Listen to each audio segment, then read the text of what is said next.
What's up? It is Steph from the High Moon Podcast. So, I'm going to do a more in depth video of my experience as a passport bro, like my indoctrination and what I figured out. Yo, board boxing, much love, yo. Appreciate you, fam. Have my children, of course, dog. Absolutely, man. Um, but yeah,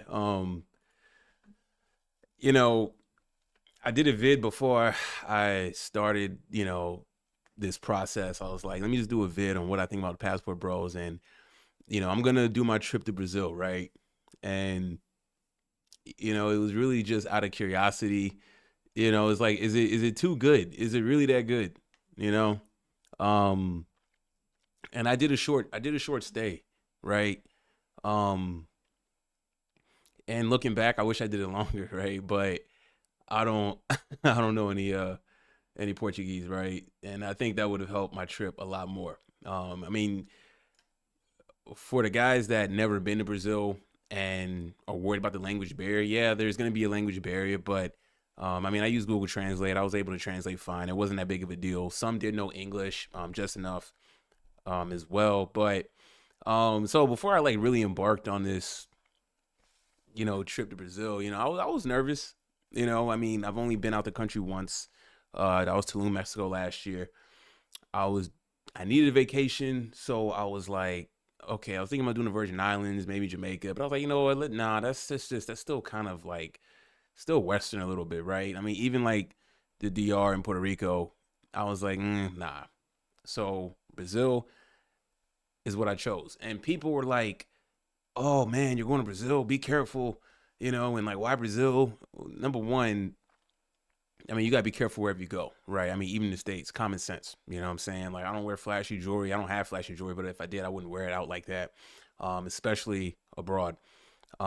Secondly, Brazil, like, why would you need to explain why you want Brazil, right? I mean, I think Brazil sells itself as well. I mean, people seen it, men know about Brazil. Okay, we heard, we've seen what's out there, but many of us haven't had the opportunity to go, right? So I was like, okay, cool, solo travel. People really, I didn't know like how big. First of all, I didn't even know how big of a deal solo traveling is, right? People are like, oh my god, you're solo traveling by yourself.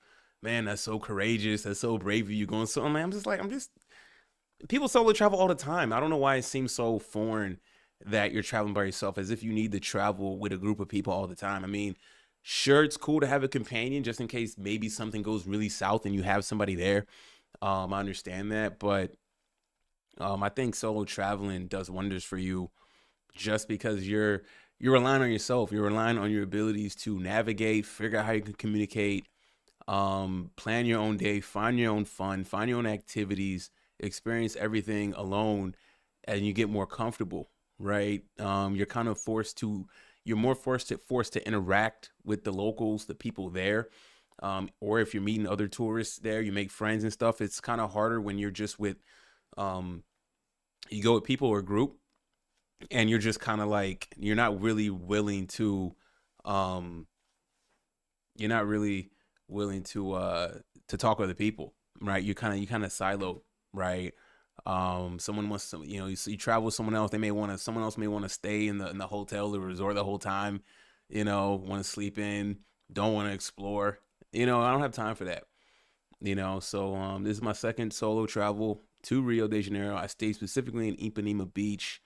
It's a beautiful beach, man. I mean, when I first got to my hotel, first of all, my flight was long. I mean, I left Sunday at 6. So I live in Phoenix, Arizona. So I left Sunday at 6, sorry, 7 a.m. My flight was 7 a.m. I didn't arrive till 6 a.m. the next day. As soon as I got there, I just crashed, took a nap, slept hard, right? Woke up around 2:30. Um, where the hotel I was staying at in Ipanema, the beach was like right behind us. So I walked through there's like an alleyway from the main street of the hotel to the beach side. So I walked to the beach and I just started walking around. And I mean, it was just absolutely beautiful, the beach. The weather was good. It was in the 80s. Technically, I was told this is like the winter months for Rio, Brazil. but it was still warm enough. Still plenty of people on the beach and everything. And I mean, it was just like the views was breathtaking, and then just the amount of beautiful women out the gate. I mean, I've never seen so many gorgeous women um all at once, nonstop. Like everywhere I went in Brazil, or at least around Rio, Copacabana Beach and Ipanema Beach, gorgeous women all over. I mean, of course, like the light skin or the white Brazilian women, beautiful, of course, tens. Um, the black women there, um, like my skin complexion, gorgeous, gorgeous. I mean, I've never seen more beautiful black women in my life. Right now, listen. I haven't gone to Africa yet. I plan on going soon, or at least in the future. So I'm not gonna say Brazil has it, but when I was there, the black women definitely held their own. Um, it was dope. Everybody there that I interacted with, super friendly. I There was not once where I felt like endangered or anything like that. You know, even with the language barrier, I took ride shares. The only time I took a taxi was just from the airport initially to the hotel, just because I didn't have time to wait for Uber and all this stuff. They were right there. That's how they get the guys that first come. It's fine. I paid whatever price just to go. I was already tired from traveling, just get me there. But once I was there, I was using rideshare, and rideshare's Uber was very cheap to navigate around. Um, Plenty of nice restaurants to eat at, as well as a lot of places to eat along the beach as well. Um, Luckily, one guy gave me a good tip while I was there. They got guys, we're at the beach. Obviously, no tourists are coming there. So they got guys with drinks all the time. I bought one for cheap. One guy was like, don't do that. You know, you'd rather get one from the bars at the beach. And I was like, okay, cool. So if you ever go to Rio and you're on Ipanema, or Copacabana Beach, don't get the drinks from the guys who walk around with a tray. Don't do that. Get a drink from the bar and when the beach club's on there, because they got real alcohol where I was told. So I did that. Um, and this about fairly the same price, or a little bit more. By the way, the Brazilian dollar is very low compared to the U.S. It's almost 20 cents to the dollar, so your money goes a long way. Um, I stayed 5 nights in at my hotel with flight included.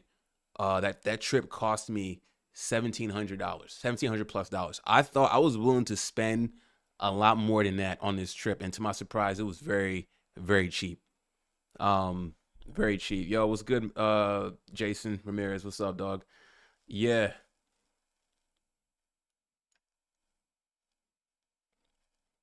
it was a great time, man. It was a great time. I definitely recommend traveling. I mean, if you're married, maybe your wife, or if you have a girlfriend, that probably ain't gonna like you going to Rio by yourself or with some homies. Um, but definitely as a guy, especially as a single guy, um, I was skeptical of passport bros, but as a single guy, you got to go, man. You got to go. But yeah, though, man. So it cost me $1,700, right? Plus for the whole flight ticket, the 5 nights I stayed. It was cheaper than I thought. I ate at really nice restaurants. It was funny when I got there, they heard my American accent, and it was like, right this way, sir. So I mean, they definitely treated the foreigners really well. Um, but I was also mindful of being respectful back. I know I'm American. They look at me as someone with money, and I do have a little bit of money to play with. But I'm not going to be disrespectful or anything like that to the people there. They were very nice. All the services that I utilized, the restaurants and the places I went to, very, very friendly, very nice and respectful. Um, so I'm definitely am gonna go back for sure. Um, I'm trying to think of like other things. Yeah, so like when I was there, I like there's not like in Rio, and maybe because I just didn't know enough yet, but like there's not really like a lot of nightclubs or anything like to party at night in Rio de Janeiro. Maybe that's just me being ignorant, not knowing enough just yet. But so I didn't really encounter like any nightlife, but I didn't really care about the nightlife. The nightlife was chill. I mean, I would walk the beach, meet people and stuff, have drinks at some of the bars on the beach and everything. It was really chill. They have some really nice restaurants you can go to and socialize as well. Um, and then I went to a neighborhood called Lapa as well, where they have a lot of bars, like a district where a lot of open bars and live music and stuff. So I really enjoy that for an evening as well. Went to a really nice cigar cafe called like Esh Cafe. Made me a really nice steak dinner.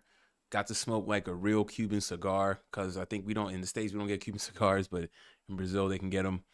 So that was quite the treat, man. I mean, just the vibes overall in Brazil was truly awesome. Um, and again, I was skeptical, right? You see all these guys going to Thailand, Brazil, Colombia. They're like, man, get your passport. You know, it's different out there. I'm like, is it really different? And even though I was there for a short time, I truly understand why guys go out there. Um, just the overall cultural experience as a man, how you're treated there, communicating or engaging conversation with women is not that difficult. It's very pleasant. Obviously, you don't come there with American attitude, being disrespectful, or whatever. You know what I'm saying? If you got any kind of decent game, you can go a long way. And of course, if you know Portuguese, um, that would help a lot. I felt like not knowing Portuguese I felt like I left a lot on the table. There was some opportunities if I just knew how to speak some Portuguese. I think my trip could have gone a little bit better. So that's on me. So for me to make my trip next time I go out there more enjoyable, not that it wasn't already enjoyable or phenomenal, but to make it even like next level enjoyable, definitely got to learn some Portuguese on my end. So I'm going to be frequent in there. Met a couple Americans that's been living there. They spoke fluent Portuguese and they told me some spots to check out as well. So I definitely appreciated that for sure. So that was pretty dope, man. Yeah, obviously, the hotel I was at was really cool. I got to see they had some really good packages to see, Christ the Redeemer, the Sugarloaf tour where you're going like those peaks, those mountain peaks, whatever, and taking like the cable ride. That was breathtaking views, absolutely beautiful to see. They took me to like those famous Rio de Janeiro steps. That was really awesome as well. Shout out to the tour guide. Really funny. His name was Marcelo, fluent in like Spanish, Portuguese, and English. So we had a good time. Made me laugh. He was really like, you know, sometimes these tours can be boring. They just want to read off a bunch of history, and it's just very dry. No, he was very entertaining. He was so funny. The driver he had, they picked us up from the hotel in a pretty nice bus, not bus, but a really good van that can seat like maybe 10 people. Really nice van. Took us to the tours of Rio. Took us to the Sugarloaf Hill where we get on the cable ride and everything. Explain the history. Then of course we saw Christ the Redeemer. That was really like you see. Everybody knows Christ the Redeemer. You've seen it in the movies or on TV. Brazil's known for that. And that was really cool to see up close. You take like a ride along, not through the favelas, but like alongside, going way up in the hills, and then from there you transfer to another van to take you up there, and then there you got to get a ticket and everything. Well, the tour I was on covered all that. You get a ticket and everything, and then you can either take an elevator to the Christ Redeemer, or you can take the steps. That's not too crazy of steps to walk up to see it. I took the elevator once to go up there, just to get up there. And when you're up there, everybody's trying to take pictures. I mean, it's a frenzy trying to get enough space to take a picture and everything, and get your moment with Christ the Redeemer. Because everybody was putting their hands out, like that's like the famous pose everybody was doing. But eventually, I was able to get a picture. And then I took the steps back down, and that was cool. And then after they took us out to lunch and everything, and went back home. So yeah. Oh, and then we saw the tour. Sorry, then we saw the tour of the stadium, the Brazilian stadium. I think it's where their football club FC Flamengo played. Man, I was gonna go to a FC Flamengo game. I had it booked. I got caught up some other things that got me distracted. So I couldn't see them play. I bought a jersey. I was ready to go. That would have been a dope experience. So next time I go to Brazil, I'm definitely gonna go to an FC Flamengo game. That's their premier football or soccer club in Rio. So yeah, definitely gonna check it out. But nah, it was cool. So like my takeaway with Rio is like it's a big city. It's huge, big. It's beautiful, but definitely. How do I put this? City's a little dated, right? The city's not super crazy modern. A lot of old buildings coming into Rio. When I was taking the taxi, coming into Rio, a lot of abandoned I guess, apartment buildings, regular office buildings, whatever, old, right? But it was so funny because like even seeing the abandoned, dilapidated property, it still looked beautiful, right? It looked like old history frozen in time. Um, and we're driving is crazy in Rio, man. I don't know how these guys are able to do it, man. Like everybody is doing their own thing driving. These drivers are like driving like real close to each other, next, not even hitting though. So and then man, people are on scooters flying down the roads nonstop um, as well. But yeah, so like Rio, it's like I don't know how to say. It's like half first world, half second world, right? Like it's not. It's like it's super like it's not developed like that, but it's not too underdeveloped, you know. But you can. There's definitely parts of the town that you're navigating through. Even like some of the nice places I went to, it's like you still got to go through some sketch streets, dilapidated buildings, and then you're at somewhere nice, right? It was a lot of that. Um, but overall, though, just the people, the women, absolutely nice, very nice. Really cool experience. Um, so yeah, that's definitely gonna be a place I'm gonna go back to. I heard Colombia is nice. Medellin, that's the next spot. But I mean, I know it's only my second country, but it's like, damn, like I was thoroughly impressed with Rio de Janeiro. Thoroughly impressed with my overall experience. And in a way, I'm also kind of happy it was short. My trip was short just because I can be like, okay, I got the tourist stuff out the way. Right now, I can really explore some of the finer things to do that I didn't get to do while I was there. So like yeah, doing the tour. I mean, I was on like an 8 hour tour. It was exhausting. It was tiring, but it was fun though. But got that out the way. So next time I come, definitely gonna check out some other spots or find some other places as well. So yeah, I keep saying this, but yeah, I'm gonna have a more extensive like with some pics and some vids of my trip overall that I'm gonna drop this week. But no, I just want to share my initial thoughts, man. Like if you never been to Brazil, um, and I didn't go to Sao Paulo. Now that's another city. I heard it's cool too. But I'm only speaking from my Rio de Janeiro experience. So if you want to go to Rio de Janeiro, um, I definitely recommend staying in Ipanema or Copacabana Beach. Um, and you'll have a good time. You'll have a good time. Like don't listen to people that are like, oh, be careful, all this nonsense. I mean, I had like, listen, I love my friends and stuff. I had a few people, kind of get in my ear about that, and I love them, respect them, I appreciate them for that. But at the same time, it's like, chill, like I'm not the first person to solo travel American to Brazil. I'm not gonna be the last one. Okay, plenty have gone and came back. Okay, my whole mindset was the people who got caught, like got hurt or doing stupid stuff, doing American Western BS out there, like you're not in a different country. Okay, um, not following the laws, not following what everybody's doing, not doing what the tourists are doing, not frequenting areas that the common people and the tourists go to. Okay, like if everybody's not on the street at a certain time where there were people, why are you out there then? Okay, clearly the locals aren't out there, so why are you as a tourist wandering the streets? Way past midnight at a certain part of the beach or a certain part of downtown. Like, no, you know, um, I didn't take any taxis. I took all my traveling was done through ride shares, Uber main specifically when I was there. As far as communication goes with my cell phone, I'm with T-Mobile, so we have international coverage. So no calls, but like they'll charge you for calls, but like text and data was good. Most of Rio de Janeiro had some form of either 2G or 5G, depending on where you at. So you can text and get on the internet here and there. Wasn't the fastest, but just enough.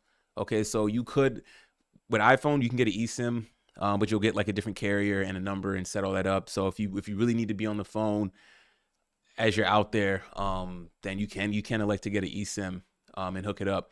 But I didn't need to do that. When I was at the hotel, the Wi-Fi was good enough where I was able to make calls if I needed to or chat.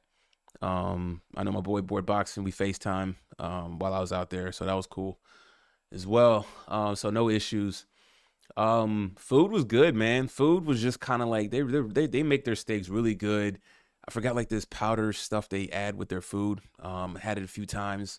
I had like this shrimp moqueco. If I moqueca, I'm butchering the name. But it was really good. It was like It was at Boteca Belmonte restaurant, where they serve. They have an Italian section, Brazilian section. Of course, I went to the Brazilian section of the restaurant to try their cuisine. So I had like some Brazilian shrimp, rice, and everything. It was so good. Went to a really good steakhouse.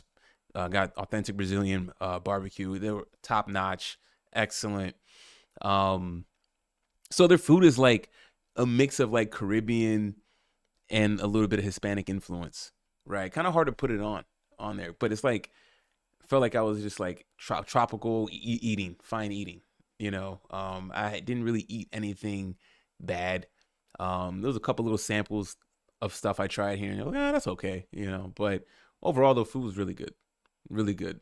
So, um, I think like, so yeah, I definitely encourage going. If you have the means to go and you've been thinking about going, just book your trip and go. You won't be disappointed. I mean, at least for me, I kept my expectations low. I knew before the trip, the other half of my friends that weren't fear mongering me were like, "Yo, you about to have a good time, yo. Like, man, I'm sure Rio's gonna be off the chain. I know you're gonna be doing this and doing that." I was like, "Nah."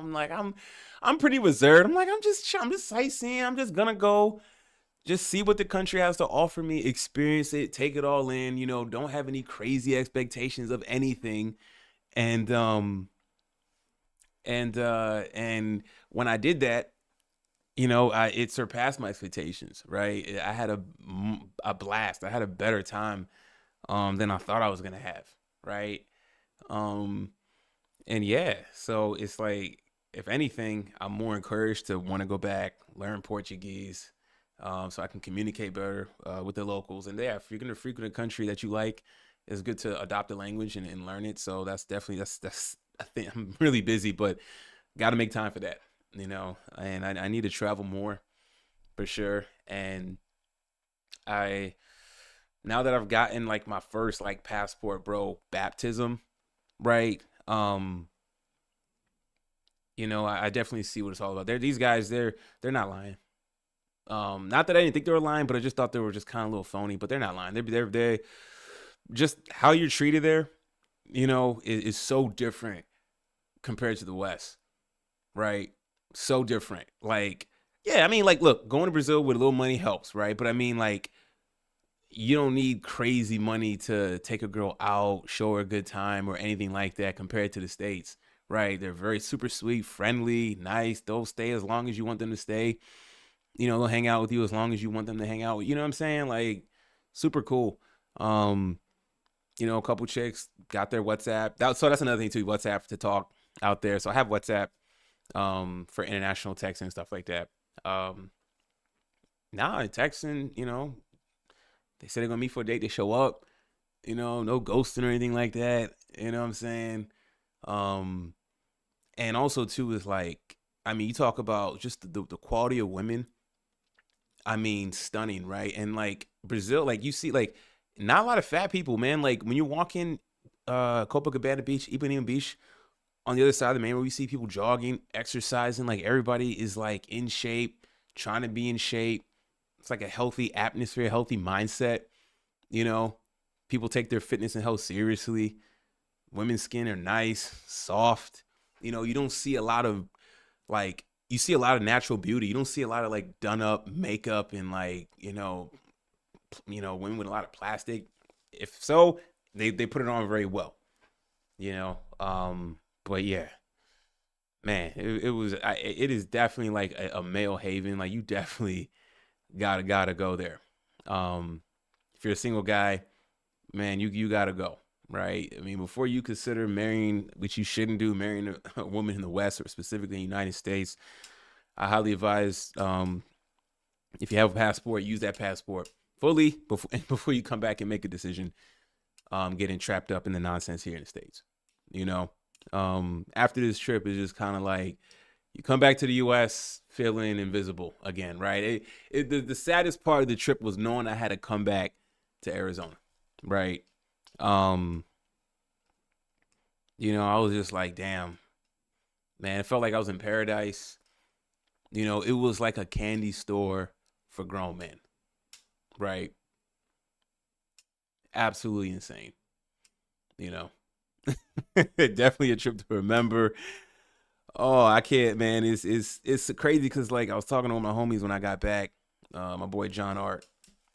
He was really encouraging to me that I was going and everything. And he never been, but he's traveled a lot, and he was just really hyping me up. And I FaceTimed her earlier today and just telling him, I was like, yo, I was like, the conversations we were having, I was like, yo, if we told people what we experienced or what I experienced, what I saw, like, yo, people thinking like, no way, you lying. Like, ain't no way. I'm like, nah, it happened.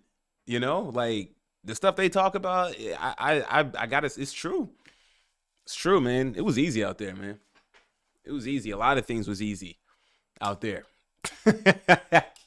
A lot of things was easy.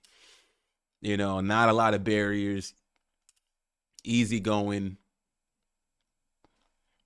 Man, you come back to the States dealing with American women attitude, masculine energy, nonsense on top of that, right? Like, why? Why do that? It's just kind of like I came back and I'm just like, I don't even want to look at them. I don't even want to like look at America. Like Brazil got American women beat hands down. Like I don't know where American women rank in the U.S. compared to other countries, but like outside of looks, the whole thing, I feel like U.S. women got to be dead last. Um, it got to be dead last. Man, like U.S. can't hold a candle to Brazil. You know, feminine, natural beauty. Man, I mean, it's just like I was in awe, absolute awe, right? And it's like, like because in Arizona we got fine women here in Arizona, right? But I just like they all cookie cutter, they all look the same, blonde, brunette, same copy and control V, control V, control V. You know what I'm saying? All of them control V, looking for the top 90-10 rule, 90-10 rule, 90-10 rule. You know what I'm saying? Like even the mids you talk to, play games, flake, all that stuff, right? Just like what as a man, like what kind of bargain is this, right? My cousin went to Thailand, right, a few months ago, and it was so funny because he picked me up from the airport, and he was really excited. I was really excited to share, and he was like, we stopped to get cigars and chop it up at a cigar bar we go to, and as I was sharing my experience, right, because he's never been to South America, right, but he went to Thailand, so it was so cool, like because he did a solo travel to Thailand, right? And he said a lot of same things. People were like, "Oh, be careful in Thailand. You're going by yourself. Oh my God, you're so courageous." Like, anyways, so he goes to Thailand and everything, and like, so when I come back, we sharing our stories, and like I'm sharing like my experience. He's just like nodding his head, like, "Yup, yup." A lot of things that I was explaining was very similar to what he experienced in Thailand, right? Which was crazy. So it's like we're on what different sides of the hemisphere or whatever, and where we're sharing our experiences that was very similar. When he went to Thailand, he was like he had a very good time. It was the same way. The women in Thailand spoke more English though, than women in Brazil, but still we still had similar experiences. And that was really cool, right? And he said the same thing. He was like when he came back, and luckily he did like 2 weeks in Thailand. So and it's like I was like, damn, if I knew just a little Portuguese and I did like 2 weeks, I probably if I had a little more time to operate, I could have been a real killer out there, right? um, but yeah, so like so when he was like he came back to the States and everything, he was just like, man, it's just he just sucks, man. We like gotta come back here, deal with this nonsense. You know what I'm saying? I mean, like as men, like I don't even like trip. Like I know I'm sharing like my thoughts and stuff like that, but like I don't trip on women in the States, right? Like as a guy, like we know what time it is. We know the game, right? We know how the Western women mindset is, how they act, and everything like that. So because we live here, and if we do decide to dabble with American women, we just know how to navigate. Like you gotta play the weight game, you gotta play the text game, you gotta also understand that she could flake or not. It's a pleasant surprise if she don't.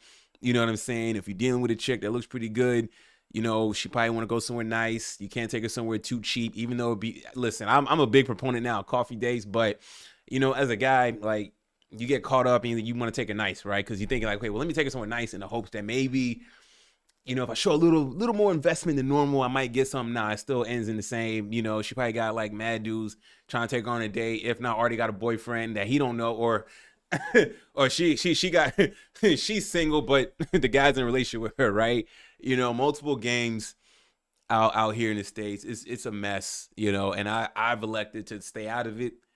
For the guys that do want to deal with Western women, good luck. Much, hey, I Can't even say I respect that, but good luck. You choose to play that field, cool. I'm gonna chill, stack my money, and travel on my next excursion. Right? I mean, like this trip really, like, opened my eyes just from just being out the states, a whole cultural um experience overall. Just seeing the way of life, they're hardworking people. Like just simple, like getting a ride share, like they will come within the next, like I didn't have to wait. Like no matter where I was, they'll come within a minute or two. You know, just every bit of service was good. They're very prideful people. They really love their country, um, and it's a really cool place to be. Um, so yeah, what was weird to me was like not a lot of people that I know in my circle went to Brazil, right? They've been to other places, but they didn't go to Brazil, right? And I was like, damn, I was like, you would think like, Brazil, you see that, 20 years ago, that snooping for real vid, you know what I'm saying? Like, yo, you thinking like, yo, Brazil be that spot. Still is.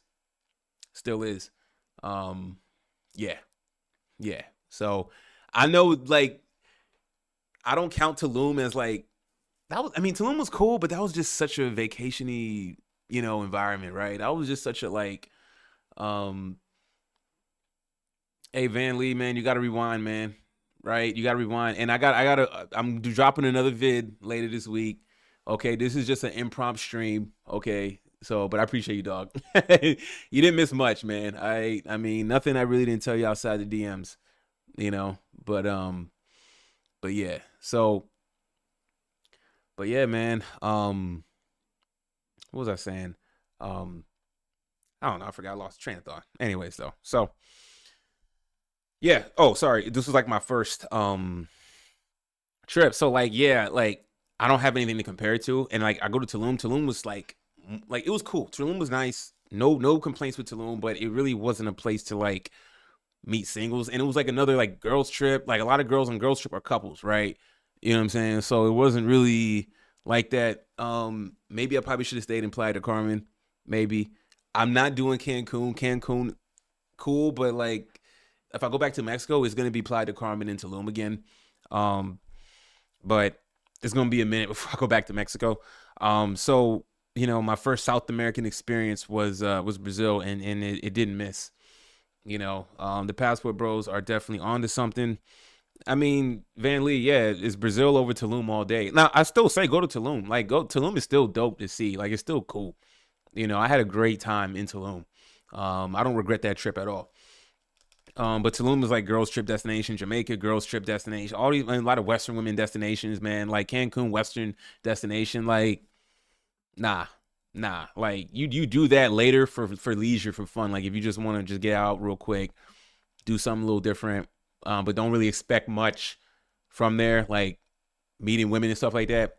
You know, you can do that, right? But if you're out single, you want to mingle, South America, man, South America, and it was cool. I met a group. They spoke good English, really good English. They were from Argentina. I was at the rooftop pool at my place, and I was in they were visiting from Buenos Aires, and they told me Buenos Aires is a spot to go to as well. More so because they have a great nightlife scene in Buenos Aires. No beaches, nothing like that, but they were like it's definitely fun to check out. So I'm definitely gonna have Buenos Aires on the map. The only issue is they have an issue with currency. They were telling me like if I got this correctly, they have like so many different currencies and they have really high inflation and stuff, and it is expensive in Argentina. I think it is more expensive compared to Brazil, so that's something to keep in mind as well. I wonder why girls don't go to Brazil regularly. No, they girls do. It's pointless for girls to do a girls trip to Brazil unless you're like a missionary group, right? Like you were there for Jesus and teaching the kids of Brazil and spreading, the gospel or whatever, right? And it's not in Rio, right? Girls trip for Brazil. I saw groups of girls from other countries. I mean, I good luck with that. I mean, really, it's for the guys, right? I don't see the point in women going to Brazil. If you got a girlfriend and want to go to Brazil, or you married and want to go to Brazil, like either you don't tell her or you don't bring sand to the beach. Don't. Or you're gonna be wearing sunglasses the entire time because your eyes will be wandering. You're gonna have a neck brace. It's almost gonna be a disappointment to bring sand to the beach to Brazil. I highly would not advise that at all. I'm only recommending Brazil to single men or men who are allowed to have their travel trips and their American wife or whatever doesn't mind them having guy time, right? So yeah. So what's with Manly? I want to. Okay, Brazil girls will wash them. They would be, yeah, yeah. Oh, the Brazilian girls will shatter the self confidence of American women, rightfully so. Like y'all think American women think they are hot bleep over there, not bro. Like first of all, the Brazilian women don't require that much to look that good. They don't require that much to go on a date. You know what I'm saying? They're way more feminine and soft spoken. Very little masculine energy. If they do have any masculine energy, it's to cater to the man.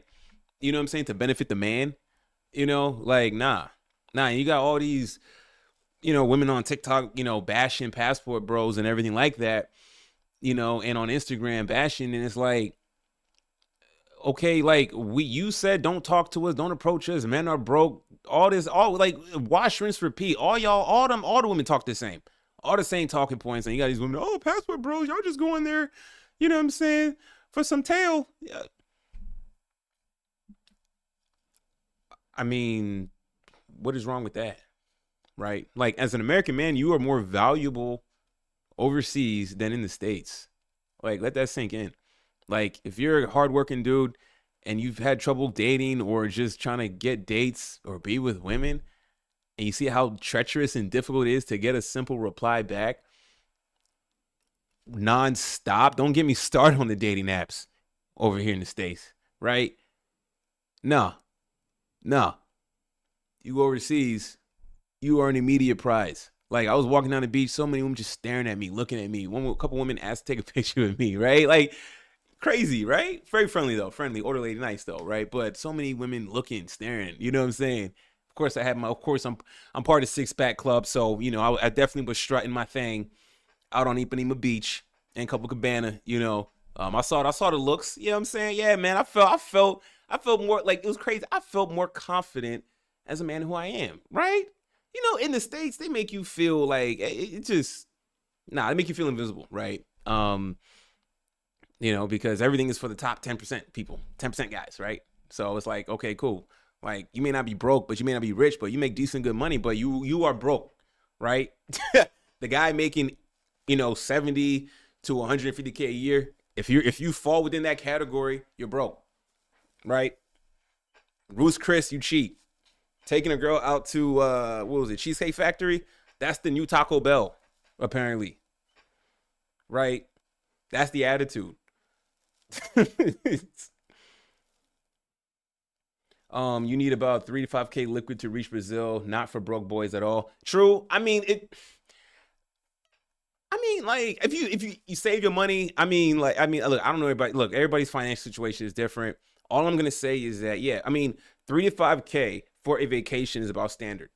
Okay, so 3 to 5K, which includes ticket, stay, depending on how long you stay, and the activities you do in Brazil, that's good enough. That's good enough for a lifetime experience. I reckon, yes, absolutely. Yeah, don't go to Brazil. The money's already low for U.S. dollar. The Brazilian currency is already low, right? So, yeah, 3 to 5K. That's about what that's on ballpark. That's in that range of what I spent out there, you know. So yeah, and honestly, man, like save your money, for these trips. It's not crazy expensive, but again, that's subjective, right? I do work a decent job and everything, so I am maybe fall back. Maybe I'm speaking from a privilege standpoint a little bit. But if you're a hard worker and you stack your money, you know what I'm saying, and you have that kind of discretionary income to go travel, do it. I just don't travel enough because I'm busy. Number one, my main job consuming. I work out a lot, and I'm also, trying to do YouTube the best I can. And I enjoy making content. So I'm always busy. I try to make content out there, man. Yo, listen, to all the content creators that are able to travel and do content, much respect to y'all. It's underrated. It is very hard to be traveling, living your life, and you are making content on the go, right? So trying to create I was really trying to create my workflow for over the phone. I could have made more content, but I was also busy too. as well. And then for me to, I had to like, I would have made more content, but I always had to go back to the hotel to be on the Wi-Fi, so I had more data to upload, right? So I would have made more, but then I didn't want to spend all my time in the hotel, just trying to make content and talk about what's trending in the States or whatever, or even like an update on my trip. It would just been too time consuming. It was just like, yo, so respect to y'all, man. Um, but but yeah, like yeah, 3 to 5 bands. That's because I was expected to pay 5 bands just for the stay at the hotel and everything. But when it came out to like flight and hotel, now I will say this: I could have paid a little more on the ticket, just because of looking back, knowing how cheap it was. I should have spent more on the ticket because yo, that flight. Okay, so I left from Phoenix to Atlanta. Okay, that's a 3.5 hour flight. Okay, then from Atlanta to Lima, Peru. Okay, that's a long flight. That's about 6.5 hour flight. Then from Lima, Peru, all the way to Rio. That's a 5.5 hour flight. Mine also being about an hour to 2 hour layovers in between each flight, right? So if I could have spent a little more to cut out a flight in there, have a more direct flight, I would do that next time, right? But you learn as you travel, you're learning, right? When I went to Tulum, Mexico, for the first time last year, when I was like, wait a second, I thought I was flying in Cancun. Nah, you fly from Phoenix to Austin, or Dallas to Cozumel. From Cozumel, you take a 30-minute ferry ride to Playa del Carmen, then Playa del Carmen, you take an hour car. So these are all the little things that I was learning, right? But actually, that wasn't a bad route because everybody's trying to get into Cancun, and getting out of Cancun, I heard, is an absolute mess. Getting out of Playa del Carmen is not as bad. So that was like another little travel thing too. So it's actually not bad flying in Cozumel. If you go to Tulum and your flight is going to Cozumel, not bad. And the ferry ride is cheap and it's a beautiful scene. Another way to, hey, it's a lovely ferry ride as well. Really good ferries to take you. So yeah. Okay, man. All right. Meaning it takes expendable income to do this and do this regularly. Calling passport bros broke. Yo, calling passport bros brokey. Like, women just don't understand, or people calling people or bros passport broke. You don't understand it. Like, if someone's willing to pay to go out the country for extended amount of time, like, they're not broke. Okay, like, clearly they have discretionary income. Yeah, they may not be making 6 figures on a W-2, but they probably saved their money. They probably been living very modestly. They probably been able to save up, 10 to 20 grand liquid over the course of years, you know what I'm saying? Living within their means, where they have a nice little cushion to travel. You know what I'm saying? They're not broke. Passport bros are not broke, right? No, not at all. Calling a passport bro broke, you just stupid. You don't understand the concept of money at all. You know what I'm saying? Like, that's wild to me. But again, that type of talk is coming from American women, right? And it's like, why would we deal with, if we can travel? Think about this, man. Think about this, right? Okay, fine. You quoting a girl, how many dates? How many dates in US currency, right? How many dates is gonna take? Right, then you finally lock her up after all that costs. Then you gotta do activities. Girls want to have girls say, oh, I don't mind staying in. No, they don't. Girls do not like staying in. Girls, they want to be able to do things with their man. They want their man to be able to pay for things. Girls are, oh, I like to travel. Like, let's do adventures. Let's go do adventures. Adventures is ching. When a girl tells me she wants to do an adventure, my chest get tight. And it's like, okay, I go into like Warren Buffett mode, calculating money and finances and stuff. I become like a CPA off rip, like, damn, how much is gonna, you know what I'm saying? Oh yeah, yeah. Oh, girls go, oh, I like staying in. No, they don't. They like staying in after the adventure, right? How much that's gonna cost you, right? You'd be lucky if she pays for ice cream once on that adventure, right? You add all that up, right? And that's still not a guarantee to get any action too, as well, right? Like, no, the cost of all these foodie dates, everything. All these little adventure excursions, still not guaranteed to lock her in or get anything out of it for you. Still transactional based, right? Like, nah, stop dating American women, pocket that money, save it, jet set life. Creep cam, people watching videos. Connection to reach Brazil is crazy. It is. Yo, reaching Brazil. Okay, so like it was a geography lesson for me, man, because it was like, my ignorant American ass is like, Brazil, going to Brazil, 9 hour flight. Yeah, it shouldn't be that far. No, it's far. It's far, especially from where I'm coming from. The map doesn't do it justice, but like, you're going on the far east side of Brazil, south, right? The beach area. It's a long flight. It's a long flight. Depending on where you are. East Coast, coming from the East Coast, I think like if you're on the East Coast already, I think it's like 9 hours or something like that. If you're doing like direct flights or something, like I could be wrong on that. But yeah, if you come from the West Coast, yeah, that's a day of traveling. And I set it up that way where I booked my stay, knowing that I had a day of travel. I wasn't gonna waste my night at the hotel and a day of travel. So if you are coming somewhere far, book it for a trip, like, and hopefully there's no delays too, like where like you have to stay in the country because some issues happen with the plane or something like that, or weather, whatever it is.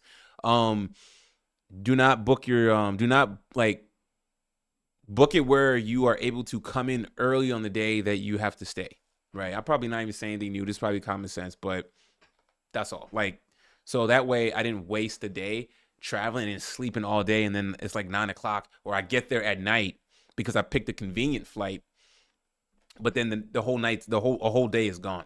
Right. Didn't want to do that. Not to mention emergency credit cards and fun money. The average passport bro spends way more than passport girls. Yeah. Oh yeah, for sure. Oh, like yeah, I had like, oh, so okay. I brought I brought 500 American on the trip. I brought 500 American dollars. Converted though before I came. My bank did that for me, mailed it to me. So that was about over 2,000 Brazilian currency. Plenty. So it was like use some of that with using Visa or American Express. So they definitely they definitely have a lot of people have machines to do the, smart pay with the card reader pay for Visa and American Express. Now there's like maybe only one time where payment didn't go through because I got flagged. My bank, I was in a different country, got flagged. That happened once. The other times where the machines weren't working, when I would pay with the card, it wasn't that the bank did anything on the end. Is that usually their machine, they didn't pick the right settings. Okay, so they're either trying to charge it with a Visa card. They need to, like, if you're using American Express, like, make sure they're not picking Visa as an option. Okay. Also, make sure like they charge you as credit. Even if you have a debit card, make sure they charge it as credit. Okay. If that doesn't work, ask them to, like, in a weird way, or translate for them to get a different card reader machine. Okay, that usually works. Or ask to insert the chip. But if that doesn't work either, ask for a different machine, or make sure they're selecting the right option to charge as credit. So that happened a few times and wasn't a big deal. Eventually payments went through, no issue whatsoever. And also they put everything in real. They didn't type the American dollar amount in the machine. They made sure to put it in. And I would check too to make sure like what they have on the receipt is what they put in the Brazilian currency on the machine, and not try to charge me their American amount. That didn't happen at all. So something to keep in mind as well. But yeah, man, nah, girls ain't spending. Nah, bros, passport bros spend. Yeah, absolutely. I mean, passport bros, it's like we going to do. It's like going to Disney for grown-ups. Like, clearly we're traveling. Clearly we have discretionary money to spend. So that's what we're going to do, right? Girls trip, man. Like, you hear these horror stories of girls trips, and a couple of these girls broke. They going on these trips broke as hell. And then at the end of these girls trips, one of them's not friends anymore, or one of them don't come back. I remember like a year ago, there was a group of black girls that went to Mexico, right? And one ended up, it got fatal, and one of them couldn't come back. It was bad, man. Of course, a bunch of sharkeeshas on the trip, a bunch of weave snatching and fighting in the hotel and recording it. I'm like, what the hell? Man, y'all supposed to be having fun, right? Nah. So yeah, so I respect the passport bros, and I respect the guys that decide to, and I don't blame the guys that decide to live majority of the time outside the country, right? I mean, there's really nothing for heterosexual males, straight, make money, really nothing for them here. Really, like, overseas, man. So yeah, so yeah, I'm looking forward to making my vid of just kind of just showing the clips and everything of my trip, man. So, I'm a believer. I respect the passport bros. I respect what they're doing. And passport bros that get a lot of heat, screw the people that are giving them heat. I see why they're doing it. I don't blame them whatsoever. They're not hurting anybody. They're living their best life, right? And then the guys that are upset, or the guys that are mad. I think it's mad because you don't have a passport or you don't have the means to travel. You know what I'm saying? Like, you'd be like, oh, you just because you can't get girls in. Dog, like, it is very hard to get women in the States. Yes, I'm not saying you can't get lucky here and there, but why does it have to be like why does it have to be lucky all the time? You know what I'm saying? Why does it have to be gaps, prolonged gaps in between meeting a chick, one night stand, whatever? Like, the hookup culture is horrible here. You know what I'm saying? It's an absolute waste of time. Um, this trip came back, recharged, refreshed, refocused. It's definitely a life changing trip, man. Anytime you travel abroad, especially for the first time, or even if it's life changing, you're gonna come back changed. You're gonna come back having a better appreciation for yourself, what you can do for yourself, right? You're gonna be more motivated to be the best version of yourself, knowing that there's options for you outside of your Western surroundings, right? Um, why even put up with it? Like, just I'm at the point where I have zero tolerance. Like, dog, I meet girls, right? Girls have approached me in the States. Sure, we talk, we text for like a day, and that's it. Nothing, no follow up. There's nothing, right? It's not me saying anything weird. It's just having casual conversation. I'm like, you approached me. I figured you'd want to see me or hang. Nah, a lot of flaking. These women in relationships got dudes on burners. They got so many options, and it's not just young girls. That too, but even older chicks. Even chicks in their 40s playing the same kind of games as these 20-year-olds. It's the same mess, right? You got these single moms out here with multiple kids acting the same way. I remember I was watching Van Lee. I'm sure if you're still in the chat or whatever, but we were joking about this, but Shannon Sharp does a nightcap, right? And they were talking about they were like, yo, this lady was like, I need a man that makes $100,000 a year, and I need $7,000 in allowance to get my nails, hair, pedicure, all this other stuff, right? And Shannon Sharp and Ocho, funny, he tried to be nice, man. He was like, okay, well, Shannon, well, to be nice, she don't seem like she qualifies for that, right? I mean, it was an old busted black lady, man. It was like, yeah, I mean, it's a delusion, and she can't even do simple math. Like, what makes you think a man is making $100,000? So they just think $100,000 just falls out your ass, and that's just kind of like, first of all, someone making $100,000, they're working very hard. They have a very specialized position in what they're doing, and they're just, with that, when you are making in the upper 80 to 100 plus thousand, like you have a different mindset. You have more appreciation for your time and money, right? That you're not just gonna really, and it's almost harder for women to get access to that money. Now, for yourself, you have fun and treat yourself all day long, but when it comes to relationship and you bring more to the table, especially with your earning power, right? Like, you just know there's checks and balances. Like, you just don't have free reign and thinking you can get an allowance of any sort. I don't care if you ask for $100 monthly allowance. Why and for what? And how is this help? How is you getting an allowance help the relationship? What are you doing? Like, if I'm I'm giving you an allowance, it's kind of like, okay, it's like a checklist of what are the things you're doing. It's like you want an allowance. Okay, but what's been your monthly or weekly report card that you've done for me, right? It's so funny when women are asked, what do you bring to the table? I bring peace. I help support your business, and we can grow an empire. Like first grade level responses. Like, you want to help me with what? What do you know to help me with my business? Anything, right? I bring peace. I cook. I clean. Like, you're saying stuff that you think, man, those type of things should be coming by default. Manufactured, stamped, warranty issued. This is what I get off rip. If any of these don't come in that, I don't want it. I'm shipping it back, right? Standards is not negotiable. It's simply not. No. Stupid.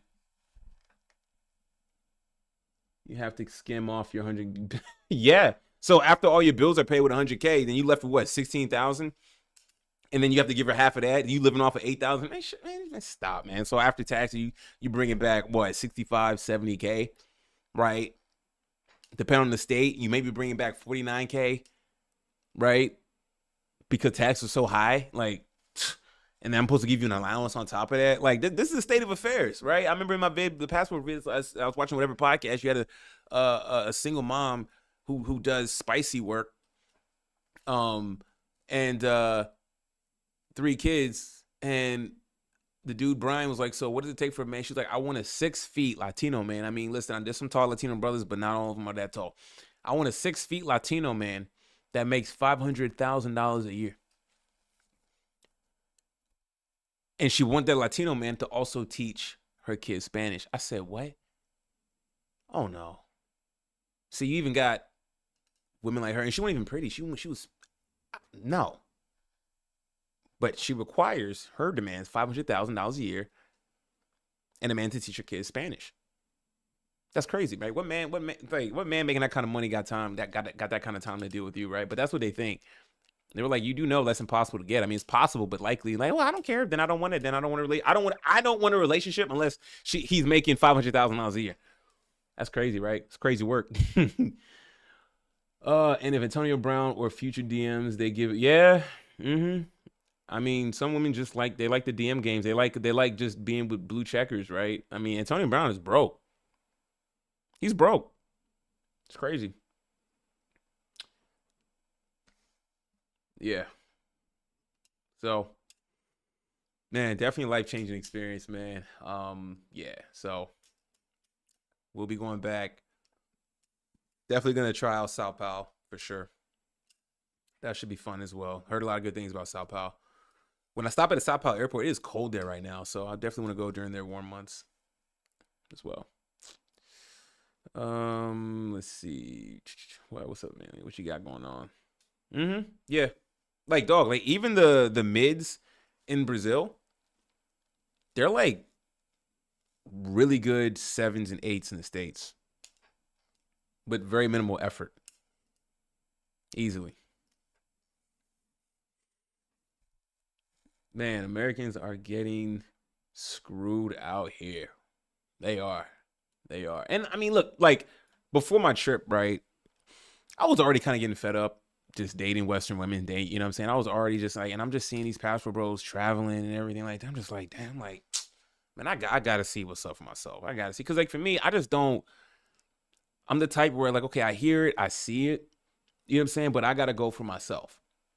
You know, I gotta go for myself, and this trip just opened my eyes to just the possibilities of traveling more abroad, networking, meeting other travel mates as well. You know what I'm saying? Like, yeah, meeting women's cool. Like that's gonna come with it. Like, but just the fact that you're just getting a outside the U.S. experience as a man, doing that self exploration for yourself, like it goes a long way, right? You come back to the States and you don't have to be bitter, right? You just see how they acting, like, okay, whatever, cool. Like, I don't plan on being here or dealing with y'all like that for a long time anyway. Okay, you have to do is watch Pop the Balloon. Yeah, yo, that Pop the Balloon show. Kendra G is toxic as hell, man. I don't like Kendra G. Like, cool that she's been able to monetize this and all that stuff. You bring a lot of dusty black women on there, having these crazy demands and stuff like that. It's cool. She's trying to be the female Kevin Samuels. Damn near stole his whole model and everything. Kendra G is not. Yeah, I mean, just getting dating advice from women is just bad, and also like shows like Kendra G and stuff like that. Like, no, that's an absolute no. I dismiss that. I rebuke that trash 1,000%. I mean, she's in it for the bag. Cool, that's her business though, right? Cool. Like, make your money, lady. Make your money, queen. You slay, queen. Whatever. No, Kendra G. The Pop the Balloon show, stupid. That takes place in Arizona as well too. That show was stupid as hell. Like, and I've seen a few known like internet personalities on there, so it's really like there to get your engagement up, cloud up, all that stuff. I mean, everybody's talking about that turtleneck, that Ninja Turtle dude. That's been going viral, right? So he's a plumber. There's been mad follow-up vibs. I don't know who's a scammer. They go on, he picks a girl.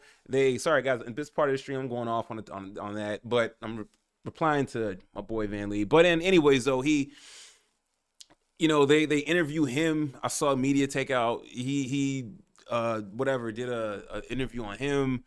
Apparently the girl wanted money or something like that. Like it's a bag chasing come up show. when the girls pop the balloon, it's all just, oh, your hairline is a little off. Pop, pop, pop. You know, I'm an electrician. I run my own electrician. Pop, pop, pop. You know, um, I run multiple businesses. I'm an entrepreneur. Some of them be saying they're entrepreneur and don't be having anything legit, but the guys who actually have an entrepreneur and are doing things, pop, pop, pop. I didn't like the way you walked in, pop, pop, pop. I mean, you just stand there, you just go in there. The moment I would literally just open the door, pop, pop, pop, pop, pop. That's what they don't even take the time to even want to engage and hear the guy out to understand that this guy actually might be a man of quality and may fit everything you need if you take the time to see. Women, they always try to say, guys, we pure on looks, and women do the same thing. Women judge us on looks too. Okay, all that whole women are more about the intellectual and the spirit. Not no, no, no, no, no, no. Attraction's attraction and everything like that. Stupid. Oh, the 6'8" guy who walks around Arizona, Scottsdale, and all these cities, black dude. Like, okay, dude, you're 6'8", dieseled out. Like, you're a 10% physically. Like, there's no challenge in that, man. Like, whatever. Like, pass for more than 10%. Nah, that's just playing on cheat mode, like godlike mode, right? But hey, credit to him though, man. He's doing his thing, man. Kendrick developed the dating app. The rashness on the app will be yeah. It's a hot man. Get off the dating apps, man. Like, stay off that garbage, man. Dating apps is trash. Like, US dating apps, okay, you're on a dating app for how long? Like, most guys, listen, I don't think I'm like, okay, I give myself a 6. I'm decent. I'm 6'1". I'm in decent shape. I pay my bills. I pay my tax. I'm a law-abiding citizen. You know what I'm saying? No match. None. Weeks. Months. It's like dating Siberia. You know what I'm saying? I guess I'm in the backlog of the algorithm, right? Oh man, dating apps will crush your spirits, man. Heartbreak. Get off them dating apps, man. Dating apps is not a validation. It's validation for the women, not for the men. Mm-mm. And then they're funny how that Bumble now, dating has gotten so bad. They've made an app for the women, right? They made you an app. They made you an app that if you match with someone, you have to send the message first. Guys, we have no say. We can't say that. Now, fast forward, it's gotten so bad. Even the women who created Bumble now have to make adjustments to that trash app to now the man can now engage. Nah, man, keep that same energy. Nah, see, they gotta help, and even so they can get all the pressure. See, women can't even have pressure. They can't have responsibility in courting or dating, right? Everything is on the man. All of it. Wow, man.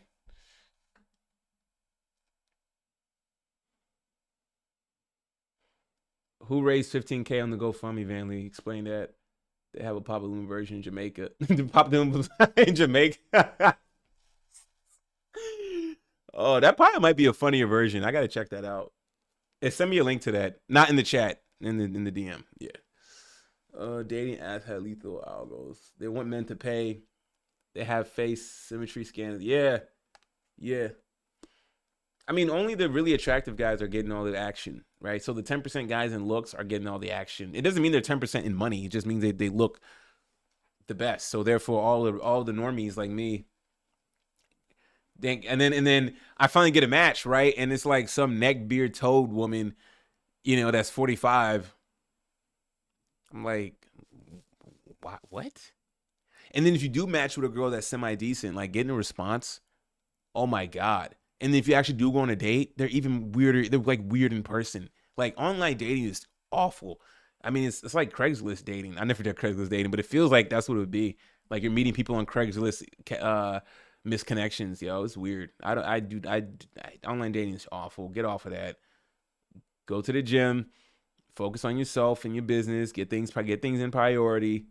You know what I'm saying? I know it sounds like washers so people focus on yourself, get better, but no, you're establishing discipline and you're focused on other areas where women are just like they'll be a byproduct of your success or whatever, or not, right? All about you, all about your and like you make the money for you to enjoy your life, right? So you don't have to deal with that. All these women that want to chase guys to trick on them and all, let them do that. No, you trick on yourself. Mm-mm. Turtle guy raised 15,000. What? I thought he could pull 100K. What's he raising 15,000 for? Did I miss, what did I miss in this, yo? The turtleneck guy from the pop balloon. He raised 15,000. What? Let me see, man. Pop the balloon guy.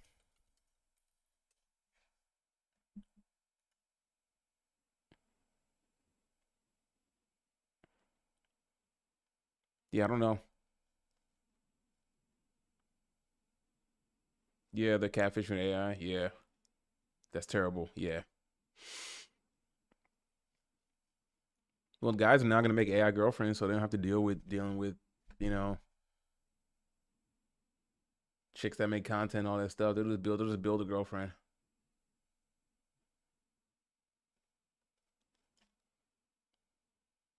Yo, really? Yo, I gotta check. Yo, I saw some stuff about that. Um, I saw some stuff about that he was struggling. Or he was a scammer, right? I don't know. I don't know if Abin Preach did a vid on him. Um,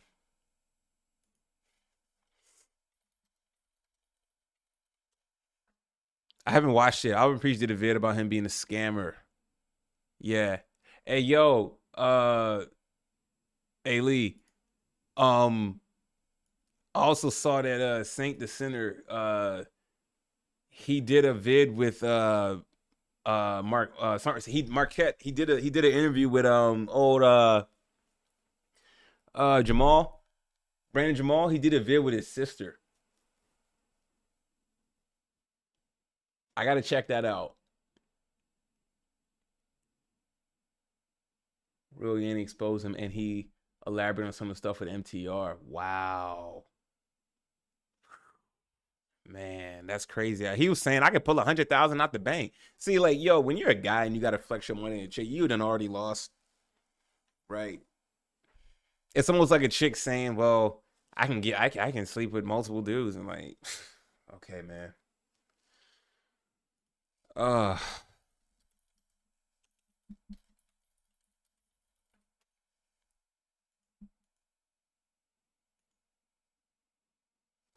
oh, the plumber got fired from his job. Hold on, real quick. Can I share this? Let me see. Will that go? Okay, let's do this. No, I'm sorry. Okay, okay. Plumber fired after going on YouTube dating show and roasting everyone who rejected him. The 29-year-old plumber's brutal put downs on YouTuber Ariel dating show came back to bite him. Licensed plumber claims he's been fired after his appearance last week. Man, I mean, okay, but I mean, was it that bad of what he said?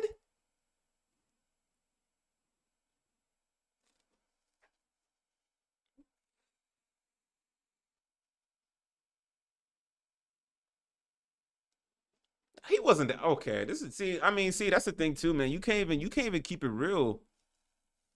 You can't even keep it real with these shorties, man. On these dating shows, you got to keep it mad PC.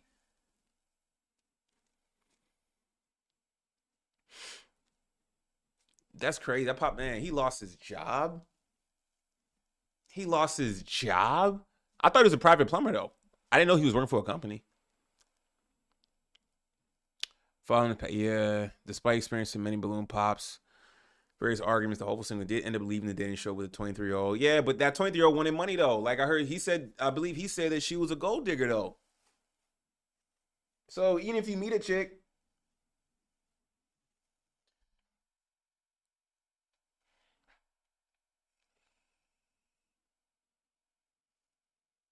well, if he's smart, he'll be able to find a way to monetize this, right? Find a way to use this. He has a small window, right? It sucks that the brother lost his job over this. I don't think it was warranted. Okay, maybe he could have been a little softer in his comeback, but I felt like his comeback wasn't that bad. Okay, so for this plumber guy, Aaron, if he's smart, you know what I'm saying, find a way quickly to monetize that. He said you said he started GoFundMe. Okay, cool, smart, right? Like, okay, cool. That's one aspect. Okay, then quickly get on YouTube, get on Instagram, and start, making some reels. Start actually getting some traction and momentum because, this is a flash in the pan. Now everybody can go viral like this. Okay, so strike while the iron is hot. Okay, and as you build your clout online, these same chicks will be coming back for you, and it'd be for free. So yeah. So that 100,000 you can pull from the bank, you're gonna have to use that. Um, you know, for him, I would kind of I would reduce the muscle mass a little bit. You know what I'm saying? Like that man, it is OD, OD, OD. Dude got rockets for arms though, man. God. But but yeah, man, he's an opportunity to go ahead and build you. Hey man, use that momentum. He has monetized it. The brother's running up his GoFundMe. It's probably good. Good. Run it up. Run it up. Where is it at right now?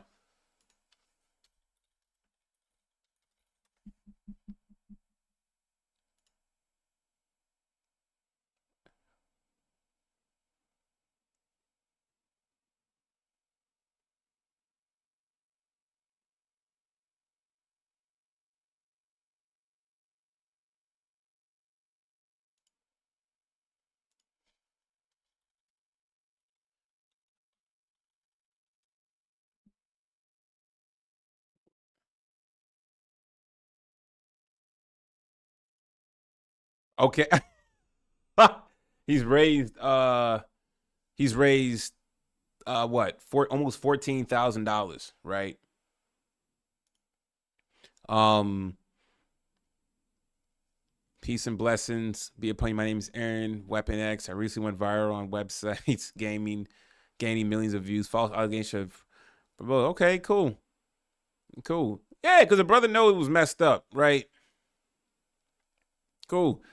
Hey man, hey, pay them taxes on that fundraise. I don't know if donations are taxable. Either way, tax that at the end of this run. He'll probably get about $8,000 out of this.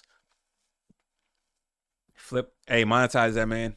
Build your platform up. That's a good cash injection in your pocket. Get the momentum. Appear on other dating podcasts. Start doing the internet circuit. Quick, quick. He's already done a couple appearances, so that's good, right? I think I don't know if Marquette, I don't know if Saint Decenter did one with him, but kind of, how when Brandon Jamal went viral, you know what I'm saying? I don't think he will mess it up. I think this brother is smarter than Brandon Jamal. So he could throw ones in the club. Cool. He got fired. He got cash. He got some money. I mean, he's still gonna live his life. Like that's not nah. Like, so what? If people want to be dumb enough to donate, cool, donate. But he set it up. People donate, so cool. You can't take that money back. You know, if he did now, if this is proven that he got fired from his job, cool. If it's not proven he didn't get fired from his job, then this is fraud, right? If he's doing this just to get money and he didn't get fired, that'd be fraud.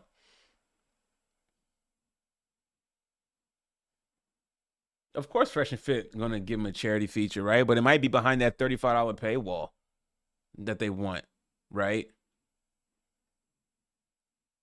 They want to do that $35 Castle Club. Yo, it was funny. They did that. Yo, they talked about that Castle Club like they charging $4,000 for people to be. You pay for the club, but then you like $4,000 to be on a boat with a bunch of other dudes that are like quiet, right? And a bunch of hot chicks that are paid to be there that aren't gonna engage with you, right? So it's like, oh, pay $4,000 to get rejected in person.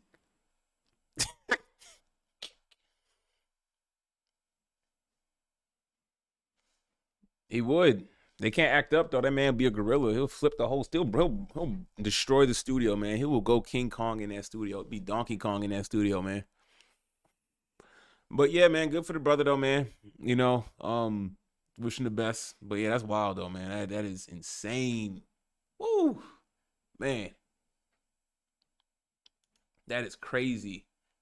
That he lost his job if he really did. Right? We don't have receipts, but yeah, I mean, going viral like that and to stand on his own principles like that shouldn't warrant him getting fired though. But yeah, off topic, but it kind of everything kind of segued in into a lot of things. Again, we talking about the Pop the Balloon show just because of like just dating circus in the states. Everybody's trying to copy the Pop the Balloon show.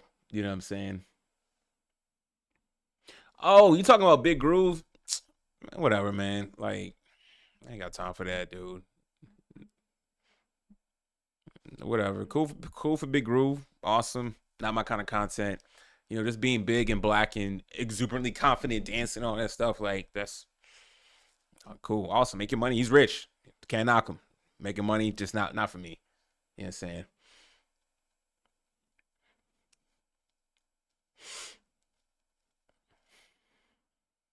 But yeah, fellas, though. Um, yeah, if you haven't been to Brazil, go exercise that passport more than ever now, right? The days of you hoping to find an American chick that is gonna check a lot of boxes, no, no, not gonna happen. Won't happen. You know,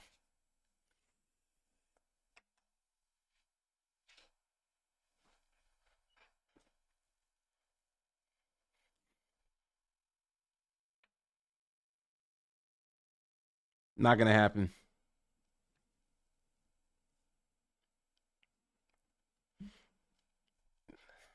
Man, just the demands of the American woman, the price tag has gotten way too high. I mean, even just for mid chicks, absolutely insane. So I definitely respect the movement. The brothers are on to something. I mean, not just I call brothers white guy the white passport bros too. All of them, right? They're my brothers too. You know what I'm saying? We don't discriminate over here.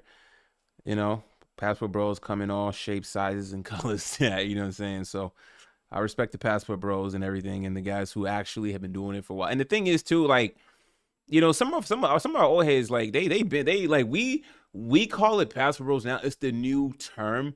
Um, but they've been doing this for years, right? I think just with dating, how it's been in the States and men finding an outlet somewhere else, you've seen an uptick in more men going abroad. Therefore, in this generation, right? Older millennials like me, and you got some of the Gen Zers, um, especially some of the young Gen Zers like Austin Holloman. He's been blowing up, traveling abroad and everything like that. Um, Passport Bros. That's it's the movement, right? Is it a movement or is just like, okay, like I don't even know, like a movement is like we're trying to do something to have like to cause action for change. Like I'm not traveling abroad to change anything in the states, right? Like it's not really like I'm going to do the passport bro experiment to change the minds of Western. I could care less. I'm going for myself. I see the brothers having a blast, right? I'm like, cool. I'm done over here. I've dated. I've had girlfriends. I've had failed situations. I've had them all. I've had it all. I'm done. I'm out. I've checked out. Right. I'm locked in on my business, my work, my fitness, stacking, and I'm gone. I'm out. I'm gonna play over there. I'm taking my ball and going over there. Right. So I really wouldn't call it a movement. Like it's not a call to action to change anything. You know what I'm saying? Like, nah, like it's not a movement. It's a trend, and it's a growing trend. It's a trend that's not going to slow down anytime soon. Let's see. And marriage is out of the cards for most dudes anyway. Travel and enjoy, absolutely. Van Lee, yeah, marrying if you're rich and successful is risky. Marrying if you beta and struggling is equally as stupid. Yup, absolutely. We punish both ways. Yeah, you be punished for being an idiot. If you're struggling and you married, like, okay, fine. You're a regular dude and you happen to have a really attractive girl that's like you've been with for a while and y'all both struggling or both like, at some point though, there's gonna be a point where there's a certain window where you need to step up or she's just going to look for hold on, what's it say? Coach Greg Adams said this, right? Was it Coach Greg Adams or um uh he was talking about it, I forgot. Or no, somewhere else. I don't know where I got this from, man. It'd be so much content. Anyway, the girl won't think that she's broke. She just thinks she's with the wrong guy. Right? That's what you're dealing with.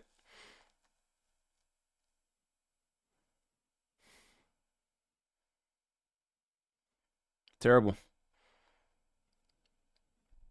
I think one or two generations where men totally boycott marriage and can be and maybe create a better world for the future. I was done in the states, man. I appreciate you having like a optimistic outlook.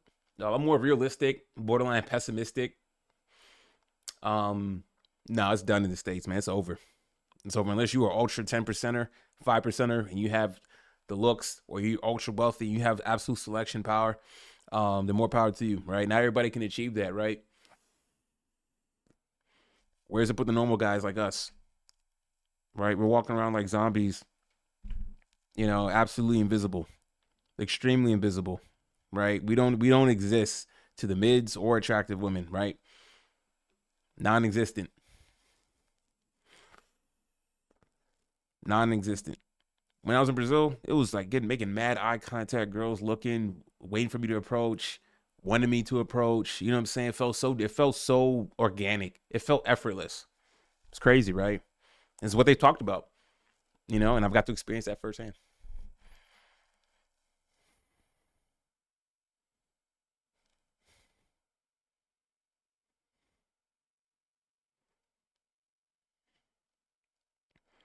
Absolute banger. Oh yeah, man. But just it's a beautiful country, man. Really beautiful. I was not expecting to have that takeaway, right? But I did. But I absolutely did.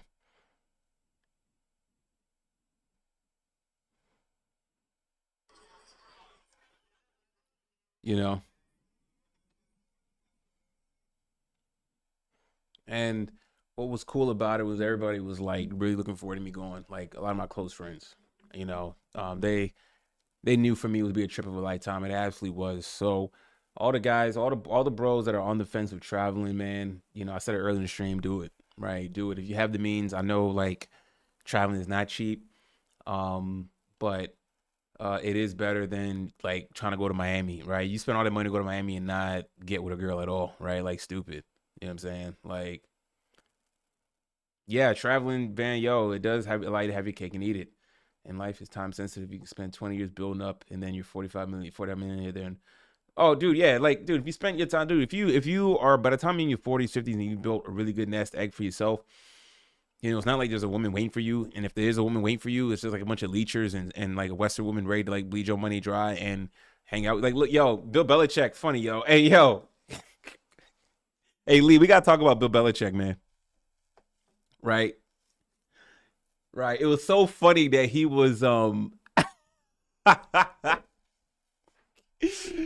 guys, if you're watching the stream or watching the playback, sorry, the topics are just random, man. I'm too lazy to do timestamps and everything, but this was an improv stream, no real format. Just wanted to share my thoughts on Brazil and just the passport bro initiation that I've experienced. But anyways, though, now I talked about Bill Belichick, 72 years old, dating a 24-year-old, right? I mean, this is classic. What the men talk about, we know, like, and nobody's calling Bill Belichick a creep. Only feminine men, liberal men. And he had this girl. He met her on a flight. They were talking. They stayed in touch. You know what I'm saying? I mean, for a girl like her, why would? Hey, yeah, I'm a coach of the New England Patriots. Why wouldn't you have him on your contact list, right? For a time like this, so when it works out, whatever old woman he was dating is out the market now. She can assert herself in. Like Coach Greg Adams likes to say, he wanted some hands on some young hips, and that's what he got. You know, um, so good for Bill Belichick. You know what I'm saying? That's how you play the game, right? Why would he want to date? He's 72. Why do you want to date another 50-year-old, another 45-year-old man? He only got but so much time left on this earth, right? You know, yeah, it's all man. It's always transactional, man. It's always mutually beneficial. You old and crusty. You know what I'm saying? Like if he wasn't Bill Belichick and didn't have the money he had, like he would be ignored. But he got status, 7-time what Super Bowl champion or 8-time with what the Giants, whatever it is, right? Most of the championships because mostly 90% because of Tom Brady. I'm always gonna keep saying that when I bring it up. But nonetheless, you got those championships as a head coach. You got status. You know what I'm saying? You that guy in New England, right? Okay. It didn't work out the last few years because you're not that good of a coach without Tom Brady, but it's all good, right? Your legacy is cemented already. So yeah, of course it's mutually beneficial. Of course you're gonna pay. Why wouldn't he? Ain't nothing. The stuff she can ask for is cheap. right? Like she hasn't dabbled in his world, so whatever is cheap to him is all world to her. Like it's easy, man. Like what?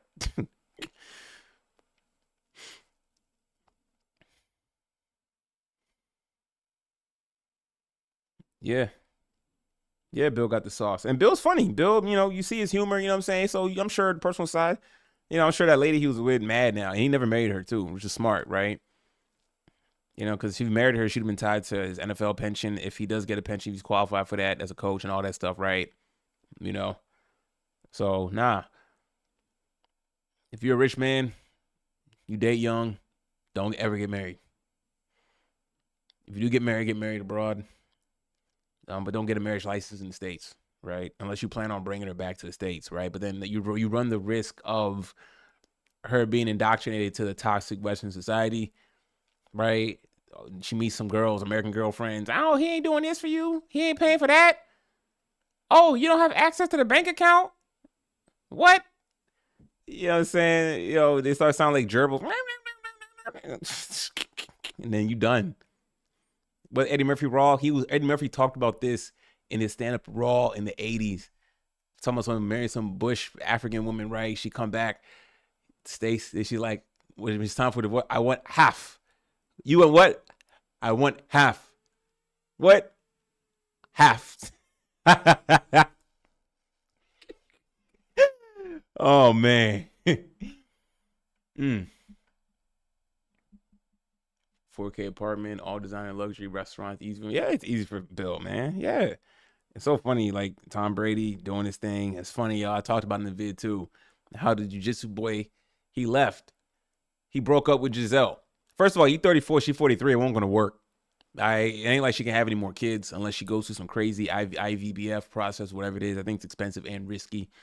Okay, you wanted your turn. You had a chance to be with Tom Brady, the ex-wife of Tom Brady, right? Right. A medal for you, sir. Right, one of the greatest quarterbacks of all time. Tom Brady is a legendary quarterback, and you got to be with his wife as the jiu-jitsu instructor, or in this, the classic pool boy, right? And then when they were on the rocks, Giselle she had her exit plan with the new guy. They always have a backup guy, exit plan. They always got an exit plan. Van Lee saying Bill is gonna pay her through an LLC.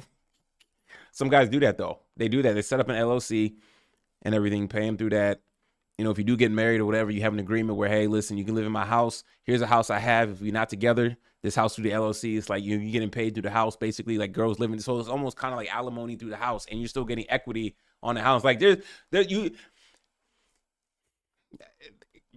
ways to do the work before just willy-nilly getting married, right? The problem is that most guys aren't willing to put the work in and put the buffers in place, to alleviate the marriage going south.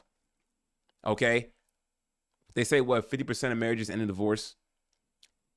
80% of the women are the ones initiating that divorce, right? That's why marriages aren't insured and anything like that, right? So that's why the guy has to do all the work, especially if you're the valuable guy with assets, property, money, all those things. Then you need to be the one to do the homework and have it in place. And once you do all that, she can still say no and don't want to get married. That's fine, right? But you can't get screwed out here. No, can't.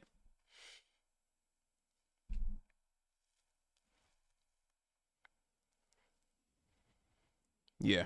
So, nah, marriage is done in the States. Benito, finished. You gonna marry one of them pop the balloon chicks? Are you crazy? What? There's some good quality men on there. Pop, pop, pop. Man, sound like Chirac. I'm like, dang, man, the drive-by had God, man, that's crazy. You can have your stuff put together as a man, everything respectable, all that stuff. Invisible, ignored, not appreciated. That's fine. That's just the Western culture. So it's Instagram, TikTok, dating apps, all that stuff. Women feel they always have endless options. Not really. You have options of doing the nasty, but not really actual valuable, candidate options of actually dating, right? Crazy.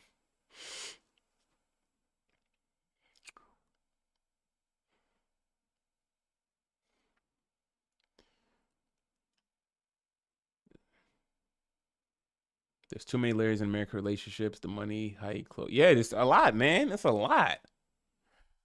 It's a lot.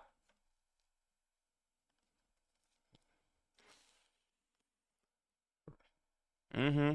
You gotta be what's that popular song? I need a guy that's 6'5" and works in finance or whatever. Trust fund. Like, well, hey, these women are making degenerate ass songs now, right? Delusional songs of men you will never be with or you are even qualified for, right?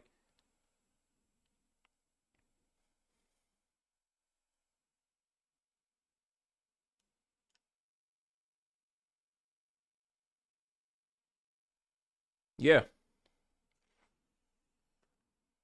Oh, the Hawk Tuah? Yeah. Nah, man. The Hawk Tuah thing is funny, man, but that's true though, man. Nah. Like, whatever, man. They got Hawk Tuah over there, not on me. Get away from me. Get these dumb Americans. They Hawk Tuahing on, they're not Hawk Tuahing on just on you. They Hawk Tuahing on Chad, Tyrone, Pookie's, Ray Ray's, all that mess. Ew. Hawk Tuah nasty. Mm-mm. Take all that Hawk Tuah stuff somewhere else. I'm good. And it's so funny. Like, you have all these women, like, you got Emily King and you got all these other women making these TikToks about, like, for men and stuff. It's like, they're like, I'm not knocking their message, okay? Good message, but a lot of pick me women, to get views, get content, because there's a lot of single men, lonely single men, okay? And it's refreshing in their mind to see a woman agree with them and point out the hypocrisies with women in dating, the unreal expectation. I understand it, but they're all pick me women, though. Let's be real about that, right? All of them are picking. They're in it for the business. Okay, they're getting money. It's all about the bottom line, right? And a lot of those women probably still agree with the women antics and stuff like that, but they can't say that because that's not going to make them any money. If anything, they're going to get crucified on the internet, right? So they're going to take the opposite stance, the male-driven stance, to make money. You know, um, like, you're telling all these things about what men want and what men should do for women and how women should act. Is like, yo, like, we're at a point now. All these podcasts bringing on the same girls, night in, night out, all want the same 10% guy, all night. We have enough sample data, guys, right? I don't know how much more data you need, but we have the data. It's already out there now. Okay, this has been years now, right? 4 or 5 years now of all these podcasts and women dating shows, and now these pop the balloon show. We see it. As a guy, you take that information and you make the decision if you still want to date women in the States or travel now, right? I see that information. I don't even, it's funny. I don't even care about it. You know what I'm saying? You had that, you had that silly woman, Joy Taylor, talking about my friend who went on a date. She went on a date with a guy. Okay. The first 2 dates he paid or whatever. So then the third date, he asked, I reserved a place with my card, whatever, or my friend reserved a place with her card, and then after the date he texts back saying, I don't think it's gonna work out, whatever, and then Joy gave the stupidest advice I ever heard of. Oh, well, girl, you should ask for the money back. So, okay, cool, thank you. Here's a receipt for it, right? Yeah. And the man was smart enough to send the receipts back of the first 2 days, exactly, right? Come on now. I had her voice on lock. Thank you. I appreciate that, man. Thank you. You've been watching her for a minute.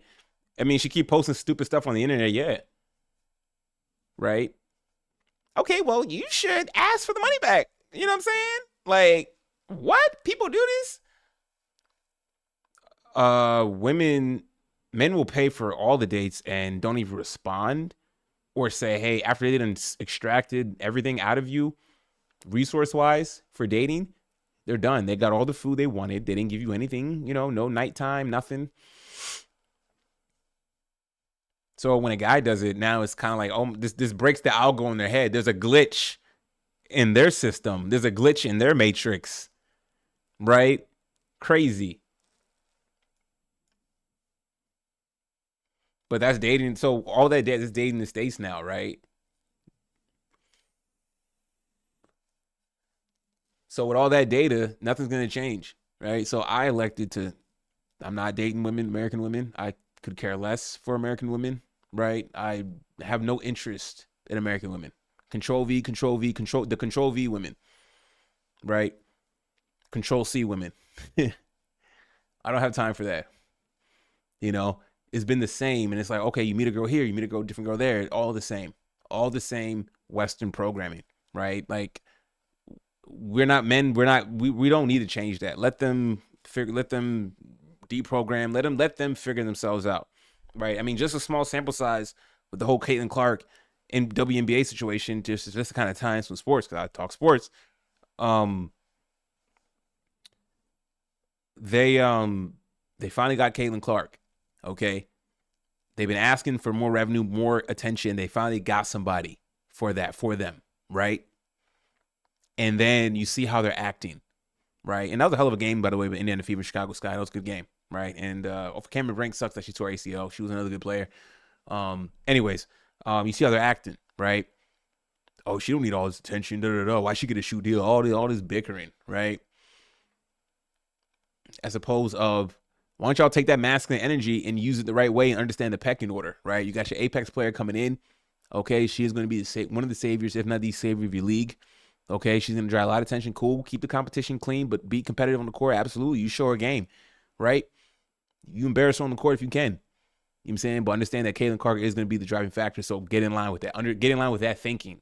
Okay. Not saying you got to bend down to her or anything like that. Bow down to her, whatever. Like, but understand the pecking order. Like, this is a great opportunity for your league as a whole, right?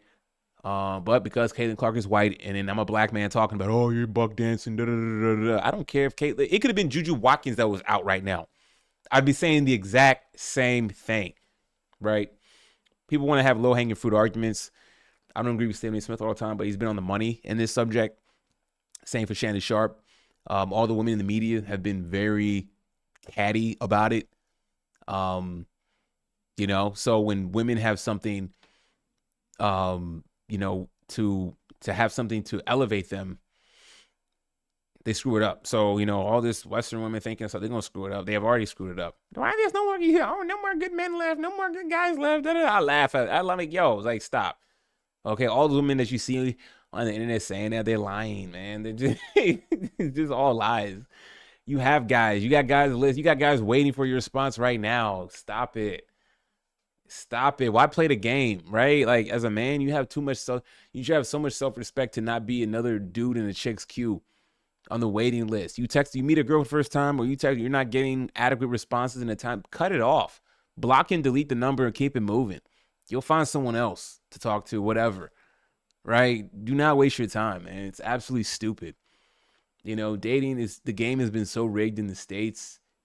It's funny now, right? I don't even get upset with it. I just don't partake in it. I laugh at the men and women who are participating in this nonsense. You know? Absolutely. You have way more value if you're a single guy, no kids, you have a decent job, you take care of yourself. You have way more value outside the U.S. You're much more appreciated. So understand that, you know? So I highly encourage to travel if you get the opportunity. Like when I went to Rio, hey, I recommend going out there, you know, or any South American country, right? Explore for yourself, man. And it's okay to travel. So, like, it's scary, it's nervous. I understand that, but you break that fear, right? Use your common sense, trust your judgment. You know what I'm saying?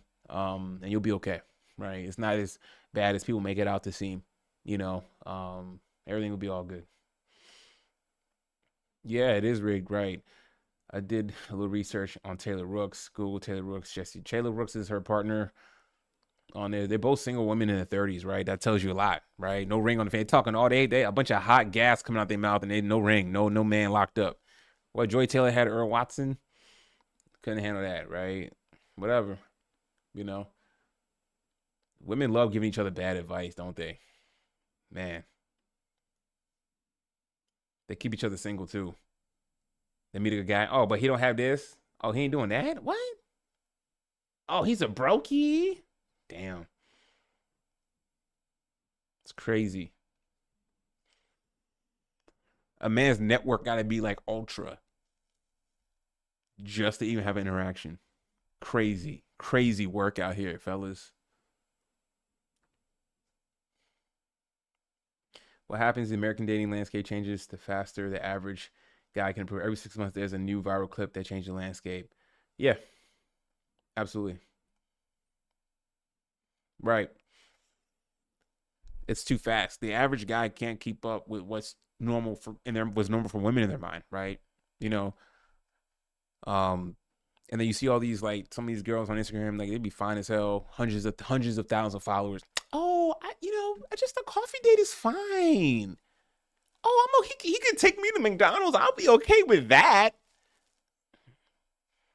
Lying ass. You see her pictures everywhere. It's nice excursions, right? Nice pictures everywhere, right? Fine dining, everything. Oh, so I can take you to McDonald's Shorty, right? How that 5 piece? They still make 5 piece nuggets and honey mustard. Sweet. And a Diet Coke, please. Nah, they lying. No, girl, like those women, they good. They're good. They're like women mastered social media a lot more faster than men, right? They did. So these women on social media are really good at setting the stage and creating the narrative. And because people are sheep driven, right? The few women on social media can drive the masses and have them all programmed thinking the same thing, right? Not all, but the vast majority. So, you'll see a 10 out of 10 type chick talking about, oh, he can do this for me. He can do that for me. No, but you got to look at men. We have to look at what they say versus what we see on social media, like what their lifestyle is, what they're projecting, right? Oh, I'm just looking for a guy to treat me nice and respectful. And, no, you want the guy that you're okay to do a McDonald's date with a top 10%er in looks. The Giga Chad, the Giga Tyrone, right? Those guys can take you on coffee dates. Those guys can take you to McDonald's, right? A Dusty like me, I got to take you to Ruth's Chris. I got to take you to Nobu. I got to take you to Ocean 44, right? I got to take you to Korean barbecue, right? I got to take you to a different spot for dessert, right? Just to get a pat on the head, and then you never talk to me again.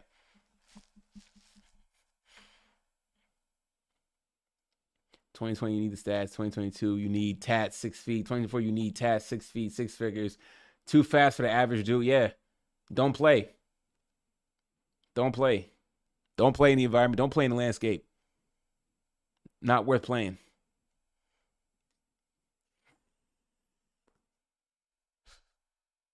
And then all the dudes that are qualified for these women, they're gone.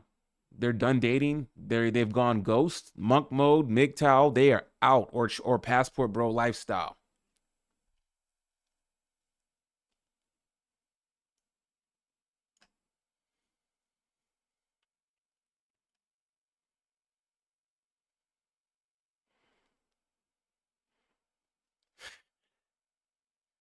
Take her for the possibility. Yeah, the possibility. The possibility as a guy, you get caught up in the possibility of, man, she replied back. Oh, we're gonna meet up. The possibility. And then she doesn't want to meet up, or after the date. Oh, dude, you know how many times I've been on dates, multiple dates, and I've spent money the first couple dates. So for me, I have like when I was dating American women, like, 3-date rule, right? Really a 2-date rule. But by date 3, if we haven't engaged in anything, I'm out. I'm sorry. Like, you're not about to have me work for something that's not as valuable. Just not. You know what I'm saying? And during that whole process, I'm seeing how we're texting, the frequency, the type of responses as well. I'm calculating all that, siphoning, looking for red flags. Damn right, you look for red flags. You don't play around with American women. Zero time. Men need to have zero tolerance problems. Like, the moment you get an inkling of a red flag, bounce. The moment you feel she's talking to other dudes or playing you or potentially will ghost you, bounce. Bounce early. The moment the text messages are getting low frequency, stop texting. Be done. Right? Stop chasing. Stop. And if she don't text you back, cool. That means she would never really looked at you that way anyway. You got your answer. But you've already made your decision and stop texting her. You left her on red, right? Oh, I leave many. Oh, when the conversation's going dry, I let the girl have the last word, then I'm gone. Like, that's it. Nah, I don't play that stupid game. Oh, hey, good morning. Let's go have lunch. 6 hours later, sorry, I was just really busy, or we had brunch with my friend. Yeah, I had Brunch with my friend. Yeah, yeah, yeah. Come on, stop, man.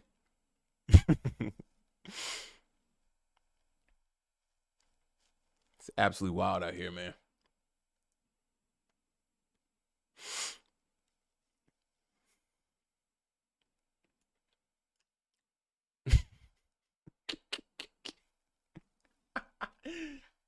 The brunch. I had brunch with the girls, right? Or how many times, guys, you meet a girl, right? And it's like, hey, what are you doing tomorrow? It's always, oh, I'm free, and then eventually, it's like, oh no, I'm having lunch with my girls. I'm doing this with my girls. Oh, you're free, but then now you got something to do with your girls all of a sudden, right? Like, yo, you in your 30s, still doing brunch dates with your girls. Like, aren't you like, yo, okay, cool, all right, man. Just stop. I stopped playing, man.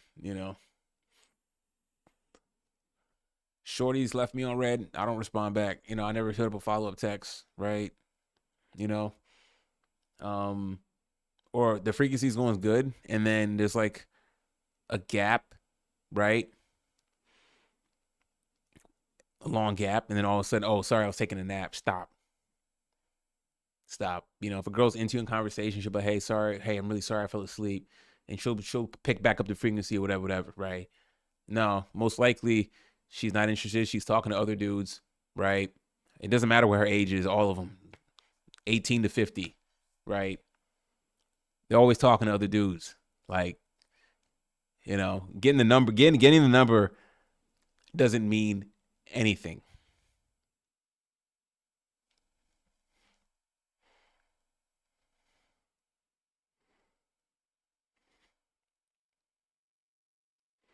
Getting the number is damn near fool's errand. When I don't even want girls' numbers, right? If you want my number and you have my number, you can text me when you want to. I'm good.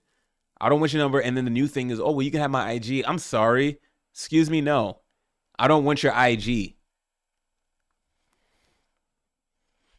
Share number of low tier, mid tier, high tier OF with 150, with 50K, 100K following on Twitter should tell you, yeah, yeah, absolutely. Right. Everybody got that link tree. Mm-hmm. Like, okay, look, I'm gonna say this.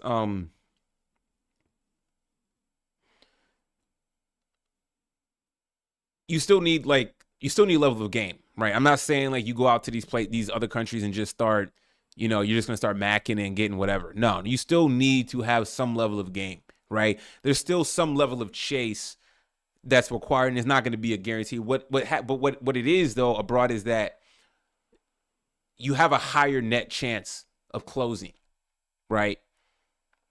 Abroad, that bell curve is it just goes up a little higher for you abroad. It's really bad in the States. So just the fact that you're in the opportunity to close or not is good.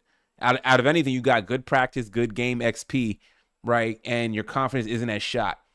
You know what I'm saying? Compared to the States. So it's not like you go there and you're just gonna be wilding out getting whatever you want. No, not like that at all. I gotta clear that up, right? Like you still need to, still do the proper courtship game type of stuff, right?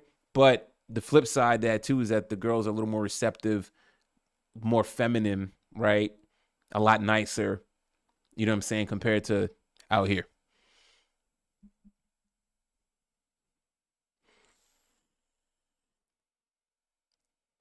You don't feel like you're wasting your time. Nah, yeah. No, you're not. You don't feel like you're wasting time overseas because there's just so many, right? Okay, cool. It didn't work out with one chick. Cool. You can walk around, meet someone else, right? You know, um, yeah. The state is a crapshoot, and then you do meet a chick and you find out how crazy she is. She got problems, or you find out she got kids, right? You find out she got this problem, that problem, got issues. You know what I'm saying? But a lot of dudes will date these girls because they ain't getting no play, right? And it's sad. It's like, yo, that's your option now, right? Like that's what you got to do. Like, yo, and you see so many successful brothers dating mids with kids. I'm like, damn, bro. Like, yo, if you're a decent looking dude, you do not deserve to settle. You don't deserve. Don't do that to yourself at all. The moment you feel like selling, if the moment you feel like the chick you're with feels like you're settling, bounce, bounce. That little gut feeling you get, that's your genetics. That's your instinct telling you settling, and this ain't the move. I'm talking like that because I've been there. All right, I've been the settling, whatever. You know what I'm saying? Like I'm not speaking for some. I'm not a pickup artist or nothing like that. Like I've had my I've had my fail rates, rejection rates, astronomical, right? So I'm speaking from not a full loser, but coming out of being a loser. Yes, I'm with y'all, man. Like I'm not, I'm not better than anybody. I don't know the secrets and all that stuff. I'm just speaking from my own personal experience and what I've dealt with. But a lot of guys can relate because we've all been through it, right? We're all in this. We're all dealing with this together in the States, right? So and like my tone and attitude about this is just kind of like I'm more so fed up. You know what I'm saying? I'm not rude to women. I'm not disrespectful to women at all. I keep it always respectful, always classy and personal. But in my mind, through conversation, it takes me they have to say just a few things and I'm already like problem, right? You know what I'm saying? I'll smile. Okay, cool. Nice meeting you or whatever. Yeah, we can talk, whatever. But I'm not in my mind. I'm like, this is not good. This ain't going nowhere, right?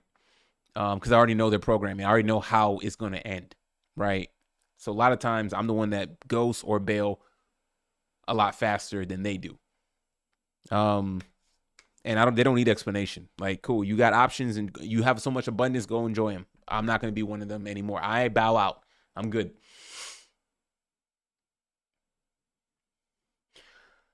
Um, no, I don't, because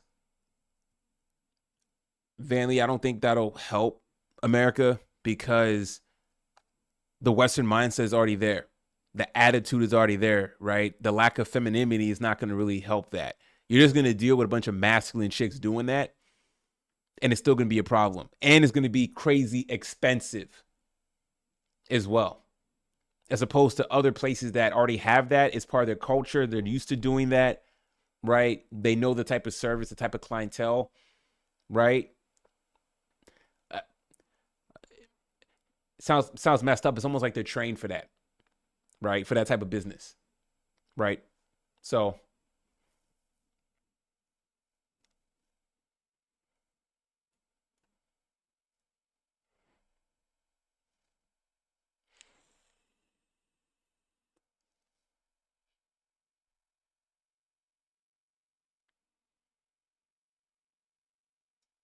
yeah, nah. And a lot of them aren't even worth what they're asking for at all. No, no. Mm-mm.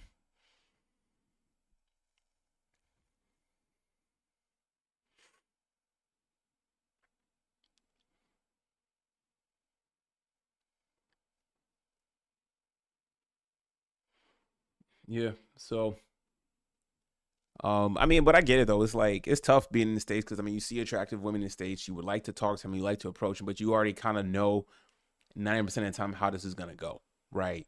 Um, I mean, yeah, there's chicks I would love to talk to on a regular basis, especially part of where I live out here in the States. Like, come on now, like, yo, but you see city girl, party girl, all that stuff. It's just like, man, I ain't trying to do all that, man. I'm good, man. Like, like, nah.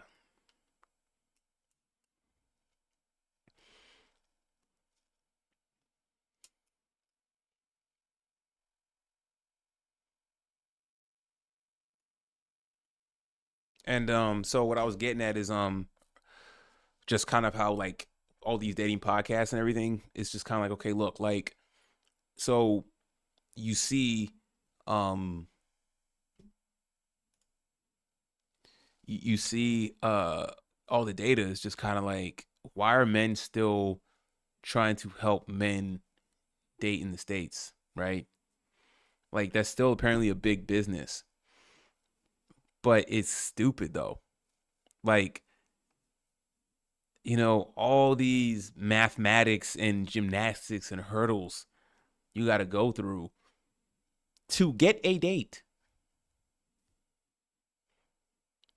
What? I'm like, dudes is working overtime out here for nothing. For nothing in return. Working overtime, max overdrive. Amazon pick packer level overtime, working hard.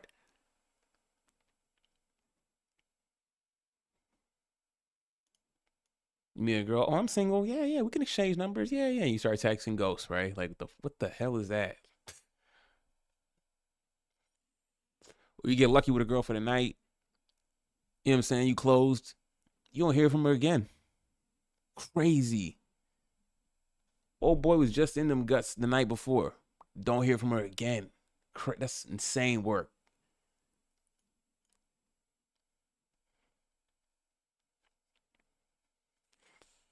Yeah, relationship. Yeah, Van Lee. Right. Relationship acquisition. Step one. It's not even yo.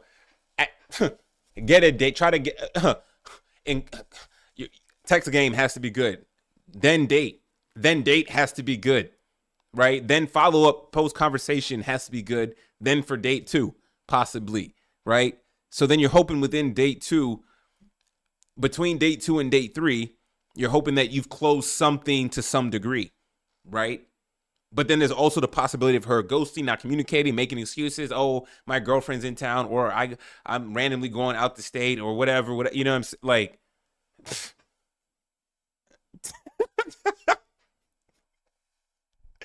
you know what I'm saying? Like, bro, like it's crazy. Toby, was good, dog? What's up, homie?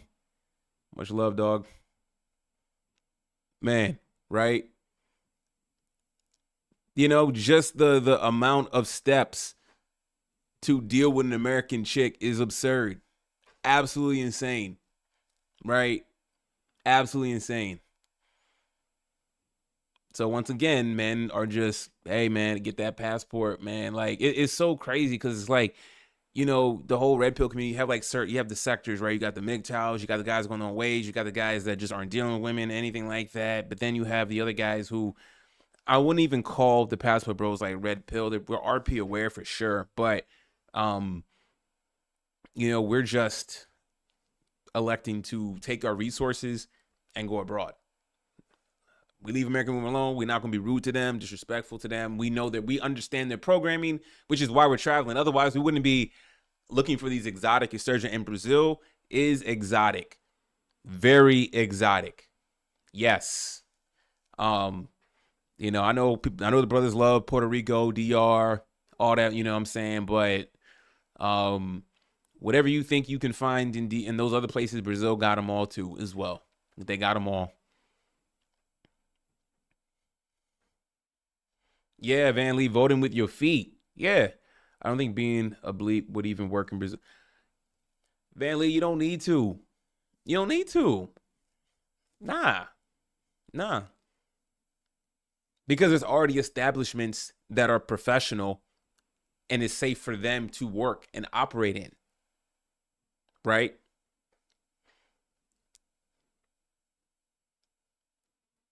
So there's no need for that.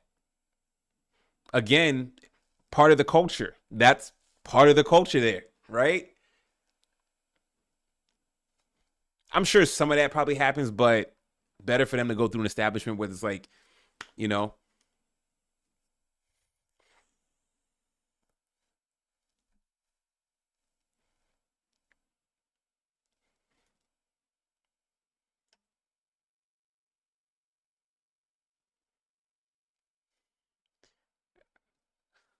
as a guy in America, don't engage in it in the States. It's bad. Um, don't. And the women in the States, I'm sorry, they're not that clean as well. I'm not gonna go into detail about that. You know, this is a somewhat family friendly stream. But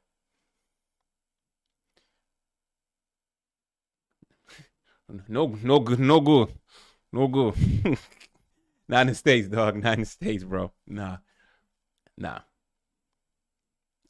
Dirty and they want crazy price tag, right? Like, come on now. Like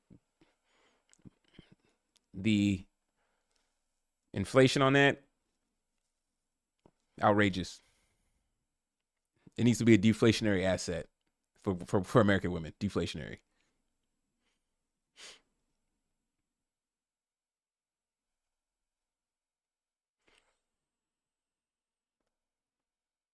Yeah. So in Brazil, you see a lot of just regular dudes with beautiful women, right? These dudes aren't rich. You know what I'm saying? Just regular dudes with girlfriends that look like they're truly into them. Not having to like having a beach date, you know, going to a food stand, getting drinks later somewhere else. Chill. No pressure of needing to be having this crazy net worth and being a top 10 percenter. The amount of short dudes with tall, beautiful women was crazy, right? Those dudes weren't rich. You know what I'm saying? I was dressing better than them dudes, right? You know what I'm saying? So, imagine you're a dude on your game and you're out there for a long period of time. You will land their top baddies out there. Take some time, you know what I'm saying? But you will. The 10 you can land there is like a 12 over here. And the 12s here, their head is big. Ain't nobody good enough. They're getting flown out to Dubai with all kinds of weird acts happening to them over there. You know what I'm saying? Like, nah, they're like a damaged product, right? Yeah, you want an Aston Martin, Porsche 911, what a Lamborghini, what's that one with the V? The good one, right? The BMW M4, M3, GA82. You know what I'm saying? You want those, but I don't want those cars with 100 plus thousand miles on them. I want them factory fresh off the lot, right? No mileage. Or it had an owner that only put 10,000 miles on it, right?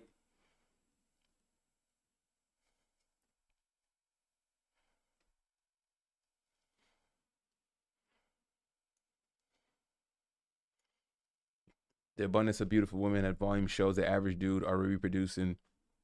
Yeah, yeah. More women than chicks out here for sure.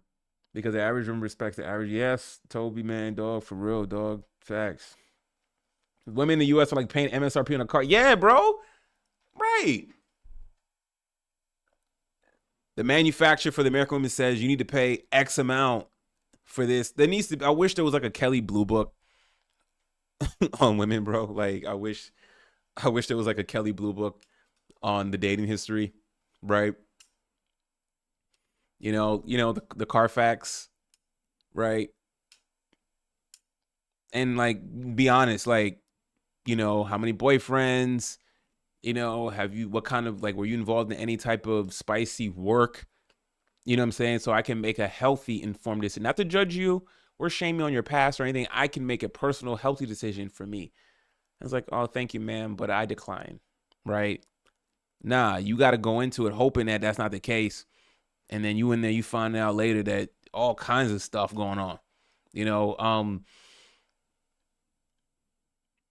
my first relationship, I'm getting a little personal. Um, Good girl and everything cool. But my first relationship, um, like she had a roommate and there was always this dude like that would like party in our town and come sleep on her couch or whatever, right? And I was like, okay, I didn't think anything of it. It's like, look, y'all are all friends before me, so like I'm not gonna be the guy to. I was 25 at the time, so this is like 7 years ago, right? So, I'm not gonna or 25. I met her at 25. I was like 26 when all this happened, right? I was like, I'm not gonna be the dude to be like, and I wasn't RP aware back then. But it was funny though. I wasn't RP aware, but I just had some things that would be like instinctually RP though, right?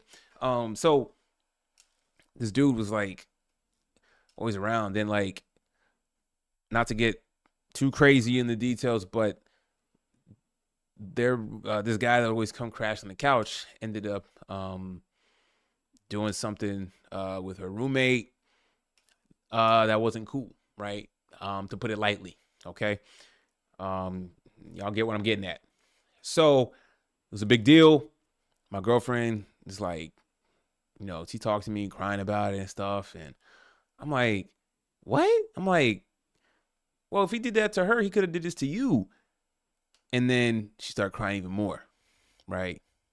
And might not tell you, like when we hang out at times, this dude be around. He was kind of like rude to my girlfriend but they were friends. So who knows? Like, it's not my place to judge their humor. You know what I'm saying? They had met like in college or all friends. You know what I'm saying? Like, not my place, right? Not my place. Then she was like, well, we used to hook up, right? Bro, at that time I almost lost it. So here I am dating you, this is months, this is like 8 months in, 9 months in. Now you tell me the dude that's your friend, like you know, like that information would have been useful in the courting process, right? You already got the title of girlfriend. We doing things together, everything. You know what I'm saying? Like, you talk about your chest hurting, that pain. It's real, man. Like, it ain't funny, man. Like, dudes, I listen. We can laugh about it now, and I feel bad for the brothers that go through this now. But, Van Lee, it was in the past. Okay, that dude had smashed my girlfriend in the past, but I didn't know about it, right? So after the situation had happened with her roommate, is what I'm getting at. So when that situation happened to her roommate, then she disclosed that they had a thing in the past that wasn't made aware to me. Chest tight, right? That's why the dude was probably laughing at me like, man, I had your girl, right? But you live and you learn, you grow, right? Like, this is just the heart. Like, men, you go through these things, right? And my story is not new. My story is not something, I don't wish that on anybody, but again, you wish you would have information, the Carfax, the Kelly Blue Book on your partner so you can make informed decisions, right? Because if it was the other way around, if I had a girl always chilling at my place, no, we just friends, whatever, my girl wouldn't like that. And then I told her down the road, yeah, we have, we've hooked up in the past. She would not have liked that, right? But again, that is like, blue pill at the time. You know what I'm saying? Like, I was a late bloomer. Like, I was like a square, you know what I'm saying? So finally, as I start like taking care of myself and beginning my career and everything, get a girlfriend, you know what I'm saying? So like, you're not really aware, right? I'm still traditional and all that stuff, right?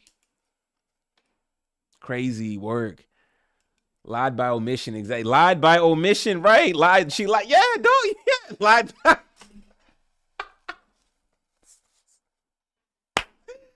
Facts, bro. Right, man. All that chest hurt. Oh, I mean, for like a week I was lost, man. Right? I'm just like, and I mean, she was a good girl though, right? She really felt remorseful, took accountability. You know what I'm saying? She understood how wrong that was. You know what I'm saying? And the importance of disclosing that. So like, I mean, it was a lot of it was a lot. It was a lot. Whew. Dog, this day and age, if that happens, ain't no chest hurting. Oh nah, I'm gonna find out. I'm gonna get that intel, right? I'm gonna find out. Ain't no dude who just hanging around. Oh no, right? I mean, how would dudes feel if I was a dude hanging before they met how would chicks feel or whatever dudes feel if they were the chick and I'm the dude lurk? I was the dude always hanging out, but we cool. I was friends with this chick before y'all began together, so I'm cool, right? But what you don't know is that I already done had what you had. I've already done tasted what you had. It's crazy, man.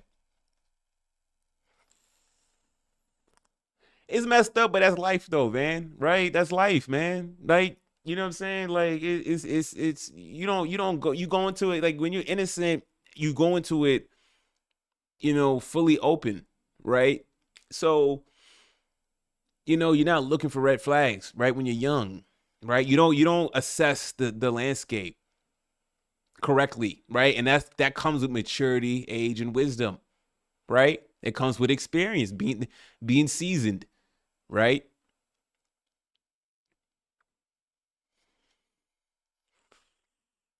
At age 33, it's very hard to run game on me. If you're 33 and still getting game ran on you, that's on you. You know what I'm saying? Now, sometimes I know what game's being ran. I mean, I play along knowing that game's being ran. You know, it's not like, oh, my gee golly, I know what's going on. You know, that's why I tell God 24, if you're stupid enough to get married, you got to spend the bread on a private investigating for. I mean, yeah, you do. And also, like, forensic investigator, credit investigator, right? You won't be with a chick who has bad money habits, who has bad credit, bad debt, bad money management, because that behavior is going to bleed over to you. You know, that's just going to screw you up. It's crazy out here, man. You know, you get a girl from overseas who don't deal with a lot of money. It's easy to manage, right? She's appreciative of all the little things, right? You know, you just buying groceries for the house for her to cook. She'll be probably really thankful to cook you a meal, knowing that you bought food to provide for the home. You know, she'll show gratitude, and then you want to do more. You know what I'm saying? Right? Because I feel like guys will spoil their girl. Guys will do that.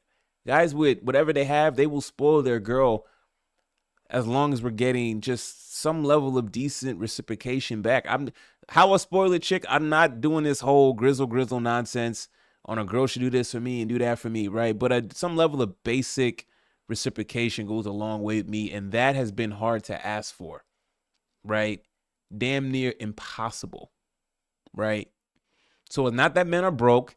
Men have money, okay? What it is men are being more selective in how they spend their money and are no longer dealing with women who feel entitled to your resources, right? It's crazy. Another reason why marrying these Joy Taylors deep in the 30s is even bigger. No. The older they are, the more likely they have those situations in their resume. You guys are only 20. Exact. Yes. Right. Women are more socially calibrated a lot earlier because they're dealing with relationships a lot earlier than men for natural reasons, right? So they pick up on all these things, but then when they start dealing with a dude around their age, that's why men just don't deal with women around our age, right? Like, I'm not going to sit up here and try to date another 33-year-old. Even if she's beautiful and single, right? There's still that genetic in my mind, that red flag. Why are you still single at this point? Too masculine. You don't listen, right? You a boss babe. You make just as much money, if not more than me, right? I don't care about your money, but you're not going to do anything traditional, but you're going to try to hold me accountable, right? You're going to try to press me on my life, press me on all kinds of stupid stuff that's not important to a relationship. You're going to try to find ways to put me down or still find ways to keep me in a small position, right? No. You work this hard just to be with a masculine boss babe that runs her mouth all the time and be very mouthy and disrespectful to you, you know?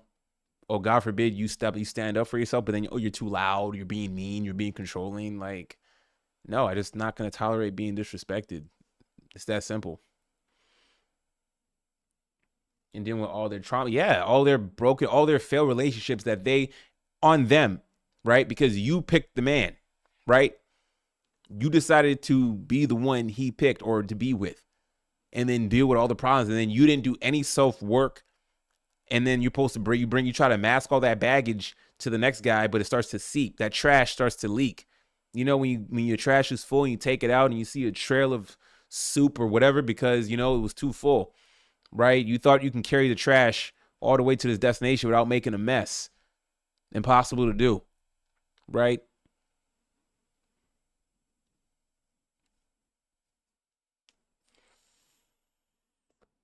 Most likely, bro. Most likely. Yeah.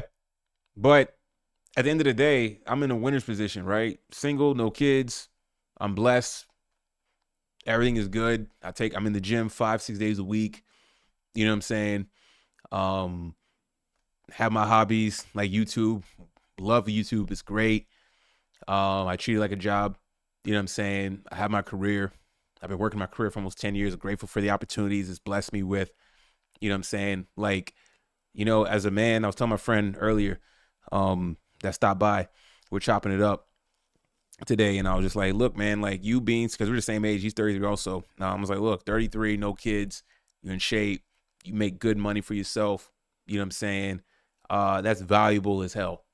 Valuable as hell. Men don't know how valuable that is. Extremely valuable. Appreciate that about yourself.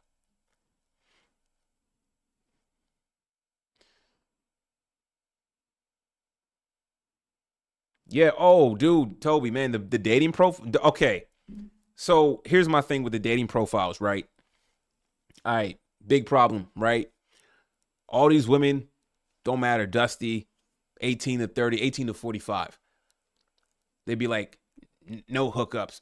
Red flag, right? That means you have been, therefore you are projecting. Okay. Oh, you need to have a car. You need to have your own house. Okay, so that means you were dealing with brokies, right? That used you over and over. Red flag, right? I make my own money. I'm independent. Congratulations on being an adult. Don't we all? Right? Red flag. Um, you know, oh, I got kids. Red flag, right? Um, you know, oh, I do 50-50, and I expect my man to carry his own weight. Red flag, right? All these things, these women, what they do is they're building they use these dating apps to build a man, right? So they have blocks of trash in their bio, right? On what they're looking for and what the man should have or be for them, despite whatever BS nonsense they got going on. Okay. What they don't understand is that, how about this? For once, be like, hey, these are the qualities I have that would make me a good girlfriend slash potential wife, right? I love to communicate. You know what I'm saying? I love to cater to my man. I love to make him feel special, right? And I'm hoping to find the right guy that would appreciate my reciprocation. That's all you need to say. That's all you need to say. But they don't. Anything else outside of that, red flag. Get them out.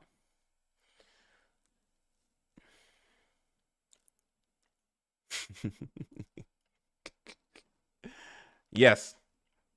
Princess treatment, passenger princess. Man, if you don't get your feet off of my dash on my car, hell no. Nah, passenger princess. Nah, I'm sorry. How much is that? How much is that seat gonna cost me? Right?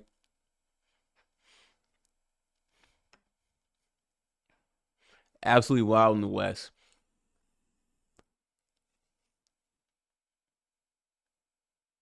It's crazy. And it just took me one trip to Brazil, a 5-day trip to Brazil, to realize, like, dang, bro, we in Goodwill. Imagine shopping at Goodwill with Nordstrom prices, right? Think about that. That's what it's like over here.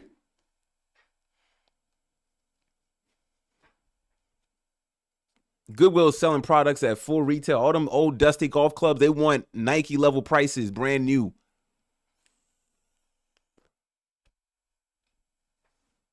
Those grandpa sports coats, those old Michael Kors shirts, they want 59.99, 79.99. Outrageous.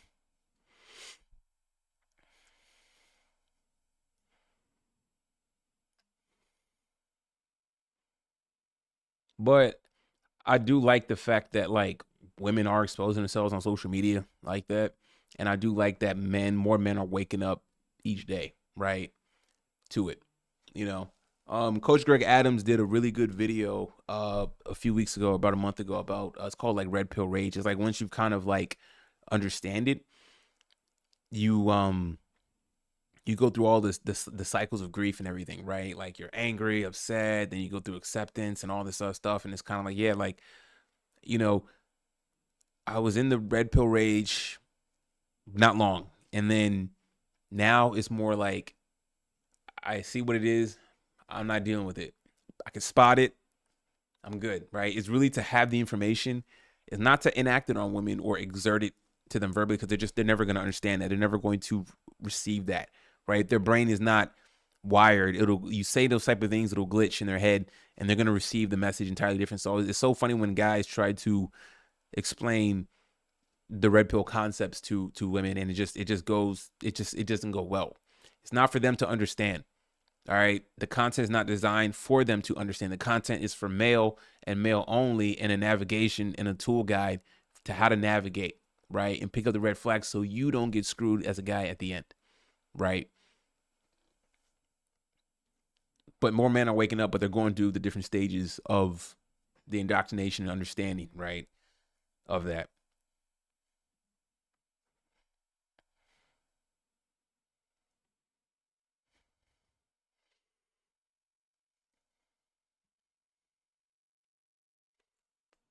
And I got friends that tell me like, "Oh no, you should still try to date girls in the States or something for everybody." Like, dude, I'm not moving to the middle of Nebraska, Idaho, or the South. You know what I'm saying?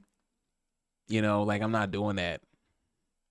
I like where I live. I don't like the options dating wise, but I do like where I live though. Outside of dating, it does have things that I like. The weather's great. The opportunity career wise is great. There's a lot of benefits to where I live. So I'm not relocating some cold ass part of the country for a relationship or potential relationship. That's stupid.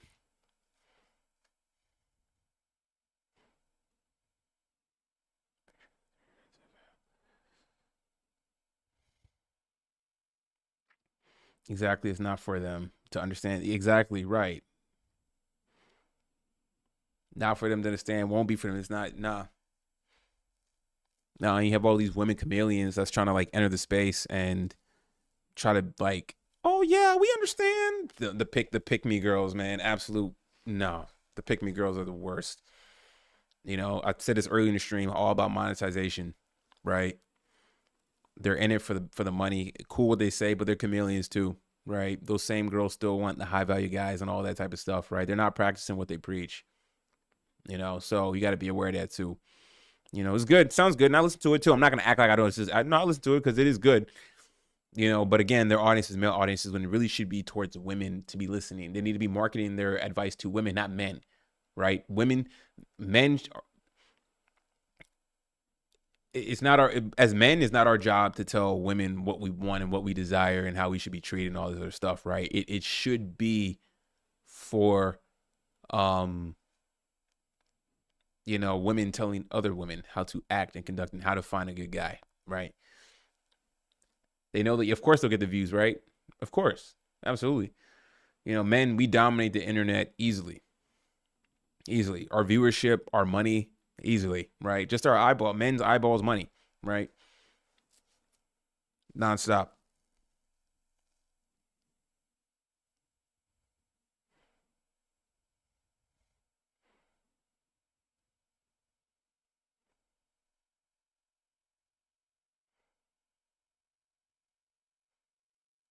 Yeah, man, it's crazy. And I hate the fact that they're advocating for men for still trying to date women in the States. It's like, we know what's going on, bro. Ain't nothing gonna fix it. No advice is gonna fix it. Oh, you should shoot your shot. You know how many girls be like, you know how many girls be like, oh, I still want guys to approach. No, you want the 6'8" Tyrone Chad to approach you, right? The normies like us can't approach you. You don't want us to approach you. You don't want us looking at you.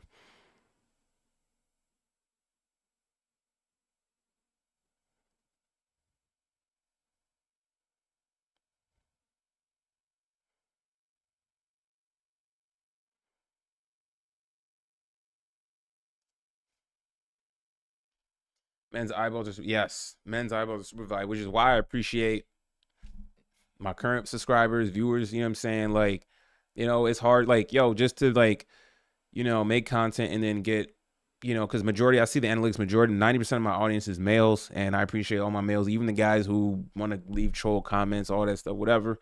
Um, I appreciate all male viewers' attention span. You know what I'm saying? So it's hard to build an audience and keep retention and all that type of stuff. There's a lot that goes into it as a content creator that I'm still learning as well. So I definitely appreciate the male viewership and the eyeballs, because I know you guys could be watching other things, occupying your time with so many other things, with so many other better content creators out there, and stuff like that. So, it's always appreciated when guys stop by, and everything, for sure. So definitely, definitely.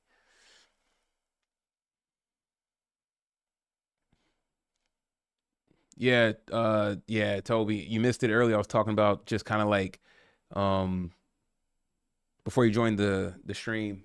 It was just how like we shared stories. Like we picked me up and we went to we were just sharing how like even though like you never been to South America, but I have and I never been to Thailand. We were just sharing how like how similar our stories were, right? And you were just kind of like when I was sharing my story, you just nodding your head the whole time. It's just like crazy, right?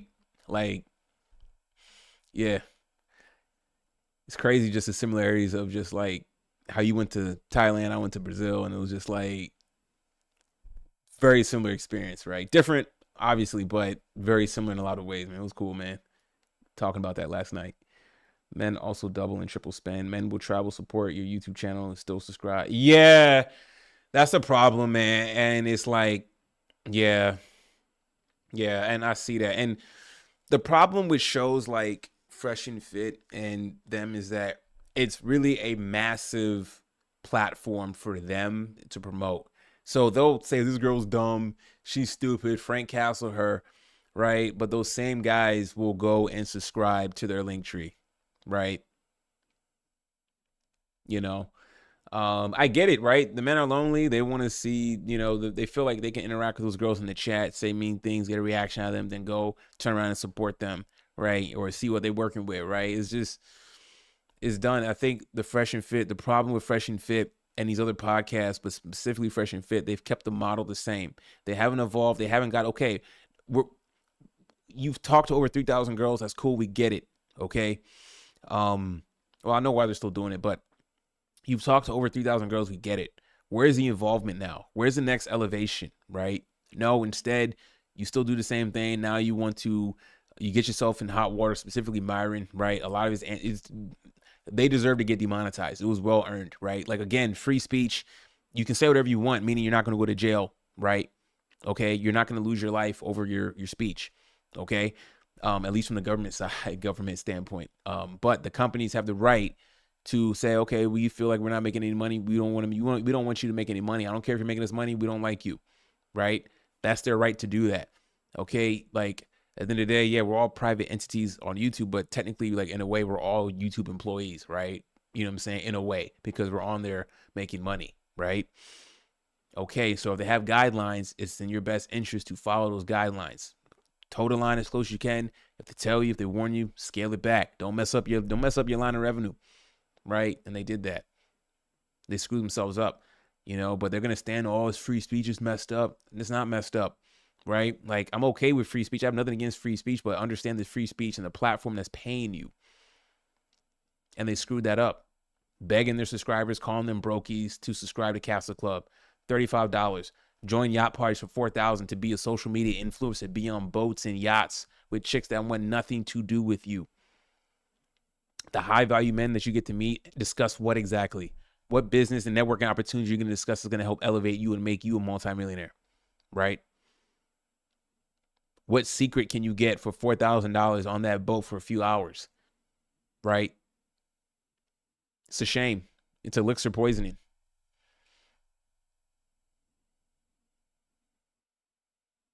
Yeah, man, I feel you, man. But guys do. Guys do it, man. Guys do it. And they keep bringing these girls on because they know the night show gets the most views, and that's what they got to do, right? Um, but it's like you're just continuing to like blow them up, give them a platform and everything. It's just absolutely silly. It's stupid, right? Um, it's like we're done with that. Elevate the show, right? How about this? Instead of that, they could have done the Kevin Samuels type approach where now guys can call in on FaceTime, Zoom, whatever video call, right? Talk about like their dating experience or something like that. Really have some type of really cool fan engagement, right? Okay, enough about giving the girls airtime, right? The guys are going to support you. They're still going to support you. They can come on your show via webcam. You can talk with them. No, it's like they still treat their they still treat their subscribers like dusties though. Like y'all broke, y'all don't deserve to even come to the set on the show, or even if you want a Zoom call or anything, like you got to pay crazy money for consultation as opposed to just having guys come on, come quickly, talk for a bit, bounce. You know what I'm saying? Like, they don't do anything like that. You know, but hey, they're begging people to subscribe, pay that paywall, all that stuff, man. It's terrible, man. It's terrible. And I used to rock with Fresh and Fit early on, and then once I started seeing being the same thing, then Myron started, you know, start acting white, man, like really acting white and doing a lot of like racially insensitive things, bro. Like that wasn't cool at all. And I'm not the one, I'm the last person to be calling stuff racist, or I am not part of this woke crowd or whatever nonsense. You know what I'm saying? I'm conservative as hell. But I'm also not I'm not blind. I'm not one of the person that like I don't see color. Like no. You know what I'm saying? I'm aware I'm black. I'm aware I'm a black man, everything like that. Like I understand this country's history, where we've been, what we've gone through, where we still need to go, right? You know what I'm saying? And he throws out these tropes and stuff like that. Like when he, thought he could just go on Rumble, acting like YouTube ain't watching what you do on Rumble, right? And then you think it's funny to just act like that on Rumble and come back to YouTube and, you know what I'm saying? Like just not thinking, right? And he's bragging, oh, I got properties and all this money and stuff. And then now look where you at, right? I'm not saying I wish for the downfall because it's all self-inflicted on them. They made those conscious decisions. You got Mr. Walter Weeks or whatever sitting there like a dummy, letting Myron do all this stuff. And now look, right? While Myron, see, Walter, he ain't that smart. He's not. See, what he should have done as you see, like, here's the thing, like, like in businesses, right? Like, especially if you're in partnership with someone, okay? And you start to see some writings on the wall. Okay, we're not going to dissolve the company, but I'm going to start working on another product on the side that's a separate entity for me.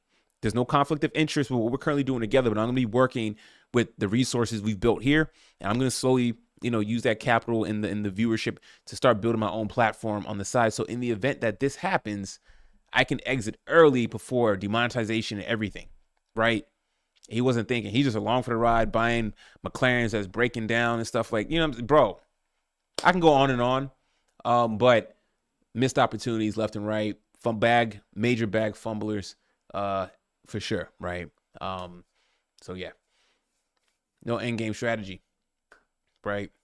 And then you want to brag about having all this money and you don't need the YouTube money and all this stuff, but then look what you're doing now, right?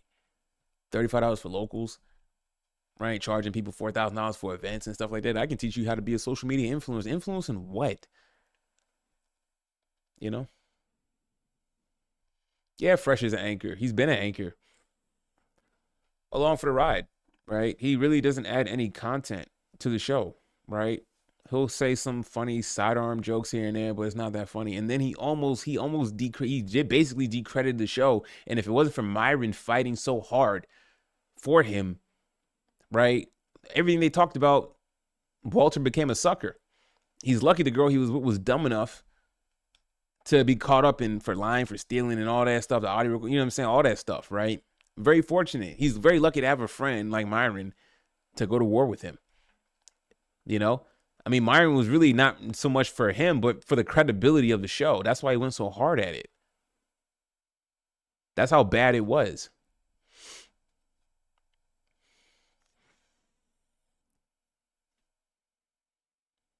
You have travel bros with $10 Patreons that have way more salt. Yeah, you got travel bros that have, content that's valuable for traveling and stuff like that. Oh, yeah, bros, absolutely. Right? And it's all on the internet. I don't need to meet up. I don't need to get in my car to go somewhere. To sit in a room with a bunch of girls on their phones. And then the guys that know each other, with the high network guys, they're friends. They don't know me. So how are they going to let me, like, hi, guys. I'm Steph. What's up? So what cool business ideas you guys have to help me get rich so I can, be with hot girls? Like, who are you? Okay, cool, you paid, but like, and I'd be the same way. Like if I was one of those dudes, high net worth dudes in there and some normie that pay to come in, I'm like, bleep, I don't know you, ninja. I don't like, who are you? Nah, I'm talking business over here, bro. Like, right.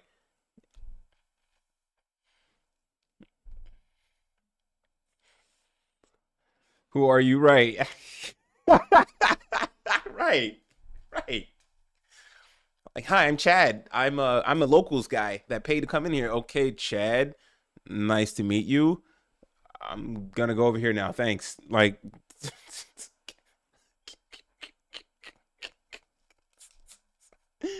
right, right, man. It's sad what they doing to these guys, man.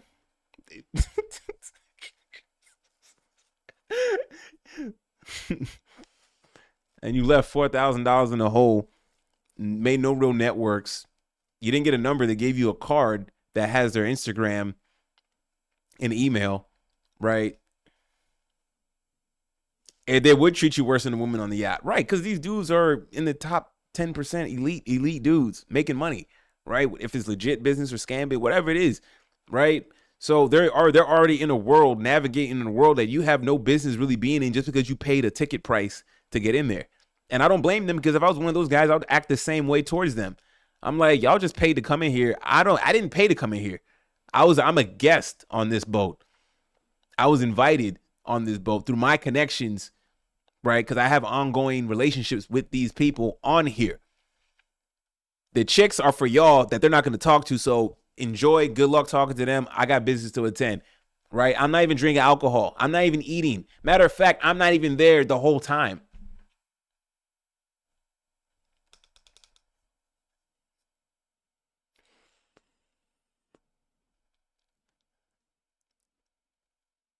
Right.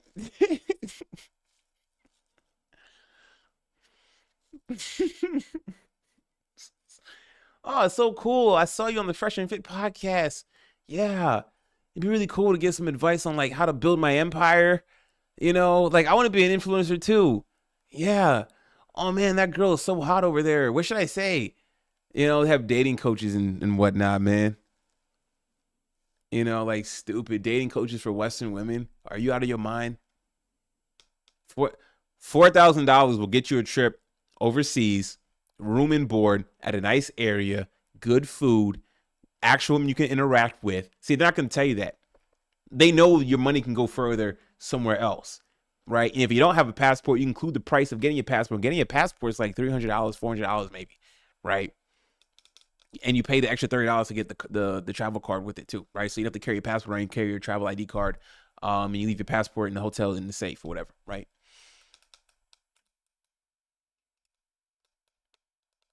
On a boat with a bunch of airheads, you know, and paying an ongoing subscription, or travel and experience life for yourself, right? Go to Colombia, go to Thailand, go to Philippines. I definitely want to go to the Philippines. When I was on my trip, met some cool people from the Philippines while on my tour. Really cool. They spoke great English, so they speak English well too over there. You know what I'm saying? You know, like as a hardworking man, appreciate your money, dog. Appreciate your value, man. Like, why waste your time? Why waste your time, man? Absolutely stupid.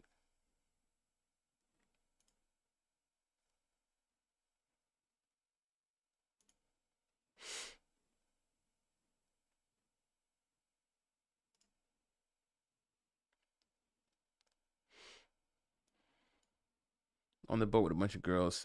Yeah, right, right. They have mad followers. They're getting flown out. You know what I'm saying? Um, like, why would they interact with you? You know, you paid to be there. You paid the gate price. Okay, so you pay the gate price. So like, but there's other things now. You just have access to pay. You just have access to be a pawn to pay more money to be a fool, right? We have fitness workshops. They didn't tell you that. So that $4,000 that you're paying to be on that boat, right? To be on that boat, what value are you getting? What are the tangible things that you're getting back, right? Like I'm not like, listen, man, like I know it sounds like I'm hating or whatever. I really don't care, right? But it is fascinating to me that they're doing this, right? So at the end of the day, you know, if anybody's watching this clip or this segment of the stream, like, you got to think to yourself, if you're a diehard supporter or whatever of those guys, right?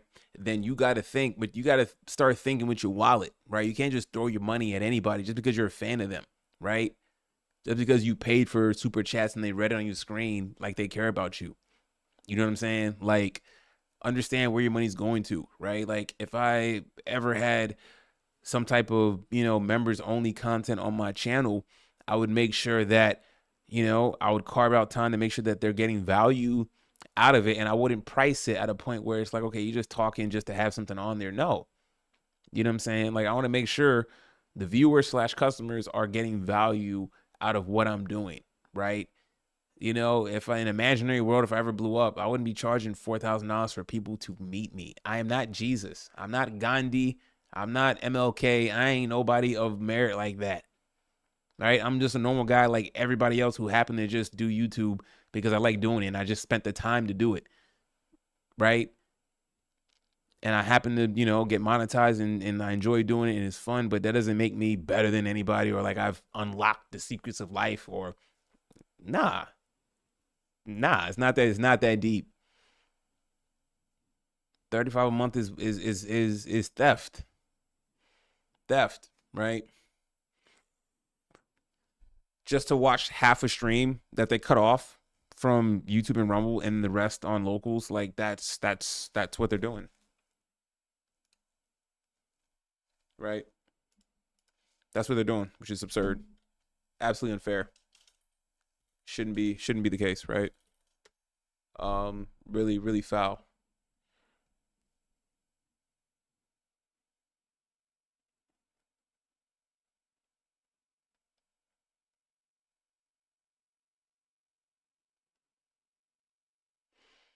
Yo, on the side, ESPN Plus at $9.99. Right, you get more value out of that. HBO Max is $14.99. Netflix is $24.99. Disney Plus is like 13, 14, $15, whatever it is, man. You get more value out of that than these other stuff, man. Like,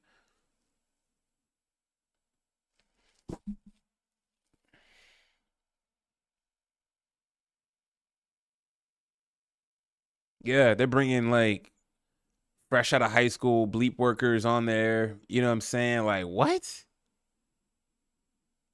Huh? You know, college dropouts, Linktree women.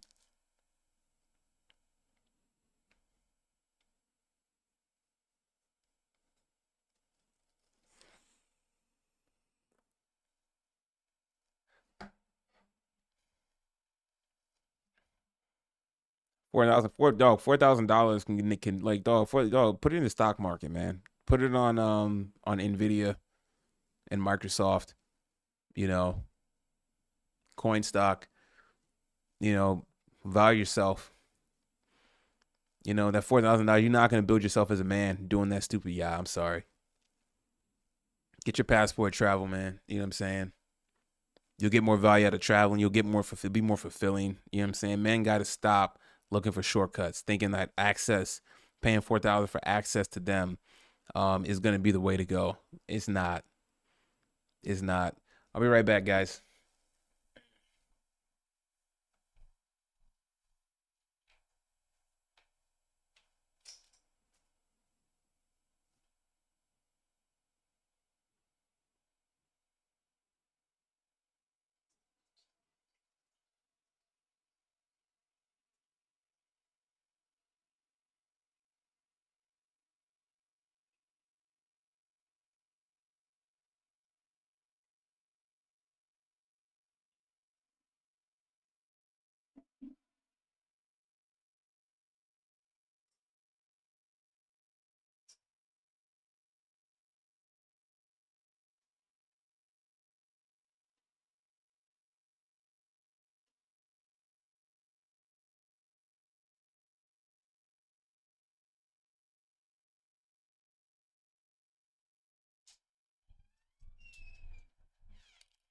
Oh man.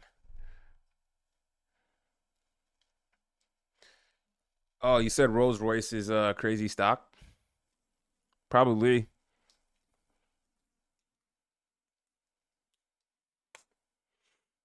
I mean, luxury cars is always never gonna go out of business, man. It's because it's all about exclusivity, right? You know.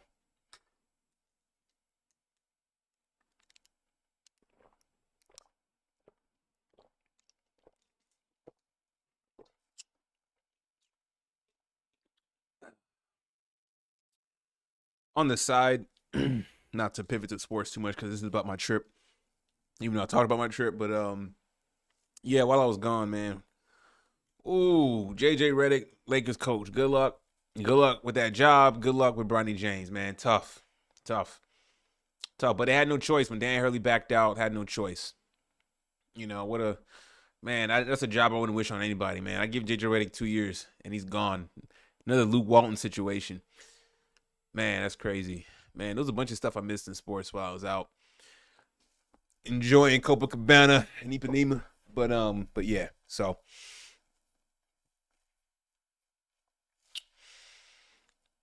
and I can see why traveling is like I can see why traveling is addictive now, right? I can see why guys are gonna wanna, travel abroad more once they like broken their travel cherry, right? I definitely understand why, and I feel like I've done that, right? So I've been in 2 countries, like I said, Mexico, South America, and I feel like for me, like vacationing, like okay, I don't like if I were to vacation in Europe, I would like to go to Mykonos, Greece. You know, Bali, I'm not really, I'm it's beautiful, but I don't know if I want to go to Bali, man. Like I heard Bali is like it's pretty, but it's hard to get to like places. You gotta be like taking scooters and stuff and mopeds and man, your boy ain't trying to go to another country riding dirt bikes and mopeds to get to places, dog. Just not doing that. But Europe, I'm not trying to like do like Paris. I heard is dirty. It's like New York, man. Like you're always going from place to place. Like I think of vacation. I think of like warm weather, tropical areas. So South America is gonna be the spot for me. And then of course I'm gonna do Thailand and Philippines at some point down the road.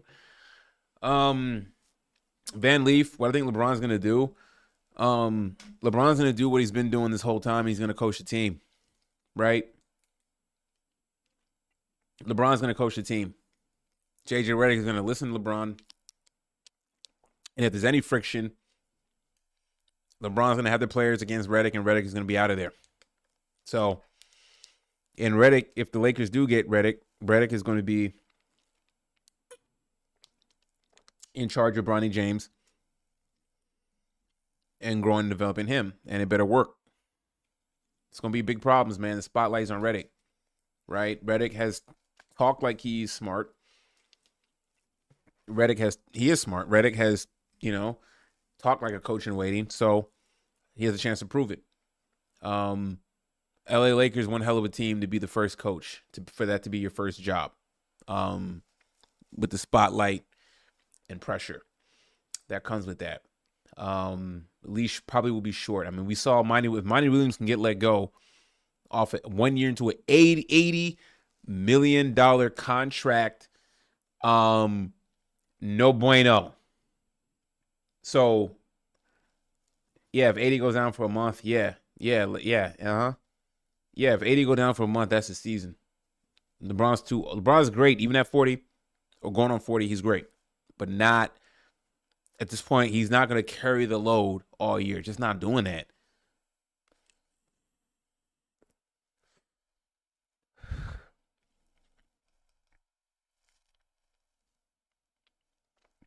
Tatum is cringe. NBA not going to rig it for them again. Well, the problem in the video didn't get a lot of views. It's cool, but I'm glad I got my message out there about Tatum. Tatum, like, let me say this about Jason Tatum, right? Tatum is a great player. Okay, like as a Phoenix Suns fan, I would love to have Jason Tatum. I'm not knocking Jason Tatum of his accolades or he's a great player. Yes, he's not good. He's a great player. But the problem I have with Tatum and this whole MVP conversation and being the best player in the Boston Celtics, is that he doesn't come across as a sure alpha player. I've seen meltdowns in regular season games and in postseason games where he's a no-show in the fourth quarter. Okay, he has games where he'll explode in the fourth quarter, but not consistent, right? He doesn't seem like that dominant alpha dog on a team. And after that finals loss into the Golden State Warriors, like I said, like, yo, it'd been like, maybe he's moving the goalposts, maybe it's not fair to Tatum, but sports ain't fair. It would have been nice to see Jason Tatum win an MVP, be the sure dominant alpha on his team and be the closer, right? Seeing like him seize control in your position as number one, and Brown being that absolute number two. But there's no question. I don't look at the Boston Celtics and Jason Tatum like Jason Tatum is the surefire number one. I don't. It's up and down with Brown, and that's because Brown is a great player in his own right. One finals MVP, right? Brown is an if not absolute beast of a player, two-way player, right? So they have two alphas on the team. Okay, Brown don't play. Brown doesn't play around with Tatum. If Tatum ain't getting it going, he's gone, right? Um, you know, and like if Brown is having a bad game or decides to like check out, like I'm just not tonight, then the team loses regardless of whatever Tatum does. But when Brown is on, they're winning games. Winning games. So to me, Jaylen Brown is the best player on the Boston Celtics. He deserved the MVP. Of course, you got to keep two. Ideally, or it'd be better if you could trade Tatum and get assets back and draft picks and bolster that roster around Brown. Saying you keep Drew Holiday, keep the pieces and Porzingis, all that stuff. Even without Tatum, I still think with a Brown led team, I still think the Boston Celtics are a good team. They'll be a great team, right? So, but yeah, you're right. Tatum had those weird comments and quotes and stuff. It's weird. It's like he so badly wants to be the face of the team. He wants to be that guy. He wants the media to push him out there. And I said in my video about this, the ring isn't going to change the narrative on him, right? What would have changed the narrative on him is his play after that 2022 NBA Finals, right? And getting back to the finals and not losing to Miami, right? And not having these meltdowns in the fourth. Not all on Tatum, but if you're going to be viewed that way, you want to be viewed as the number one guy. You got to get your team to the promised land, right? He wins a championship, can't take it away from him. It's on his resume. He got it done, right? People can't say he's not a champion, anything like that. He deserves his championship. He contributed massively, so good. But the way I view this championship, it was led by Jaylen Brown. This championship is, in my opinion, maybe I'm in the minority, more impactful for Jaylen Brown and his legacy than it is for Tatum. That's my thing on that. Oh, yeah, man. Brown will be 40 in December. Yeah, dog. And it's crazy LeBron at 40 is still putting in work, right?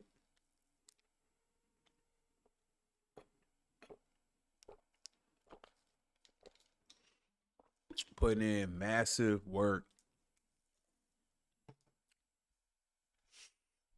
Man.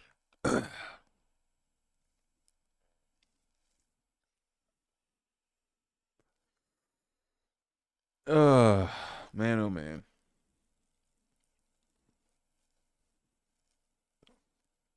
Talking about Devin Haney too today, man. That whole Devin Haney Garcia stuff, hilarious. Absolutely funny. Oh man.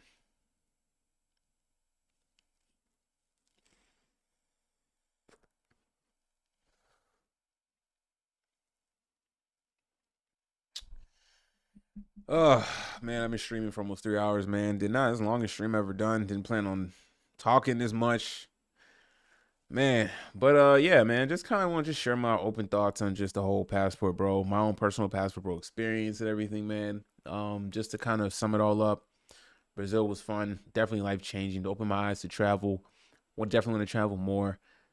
Now that I experienced for myself, I get to see what it's all about, and I definitely recommend doing it. So, again, I know traveling is not for everybody, or at least they have the funds to. But if you do have the money, just do it, right? It's really one of those things where you just book it in advance, and just have it set, knowing that that's a date that you're gonna deliver and go travel, right? So do it. It'll change your mind.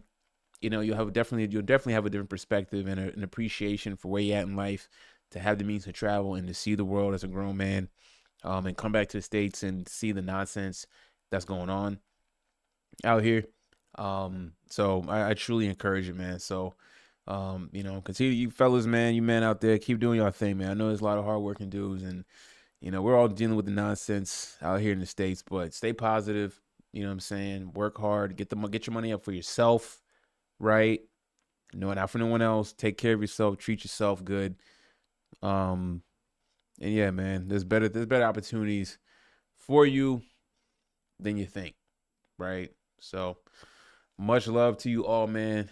Thanks for engaging, Van Lee. Appreciate you, Toby. Thanks for stopping by. Board Boxing, my boy, homie. Thank you for stopping by earlier, man. For tuning in, man. It's always love for you guys, man. Appreciate y'all a lot. I am out.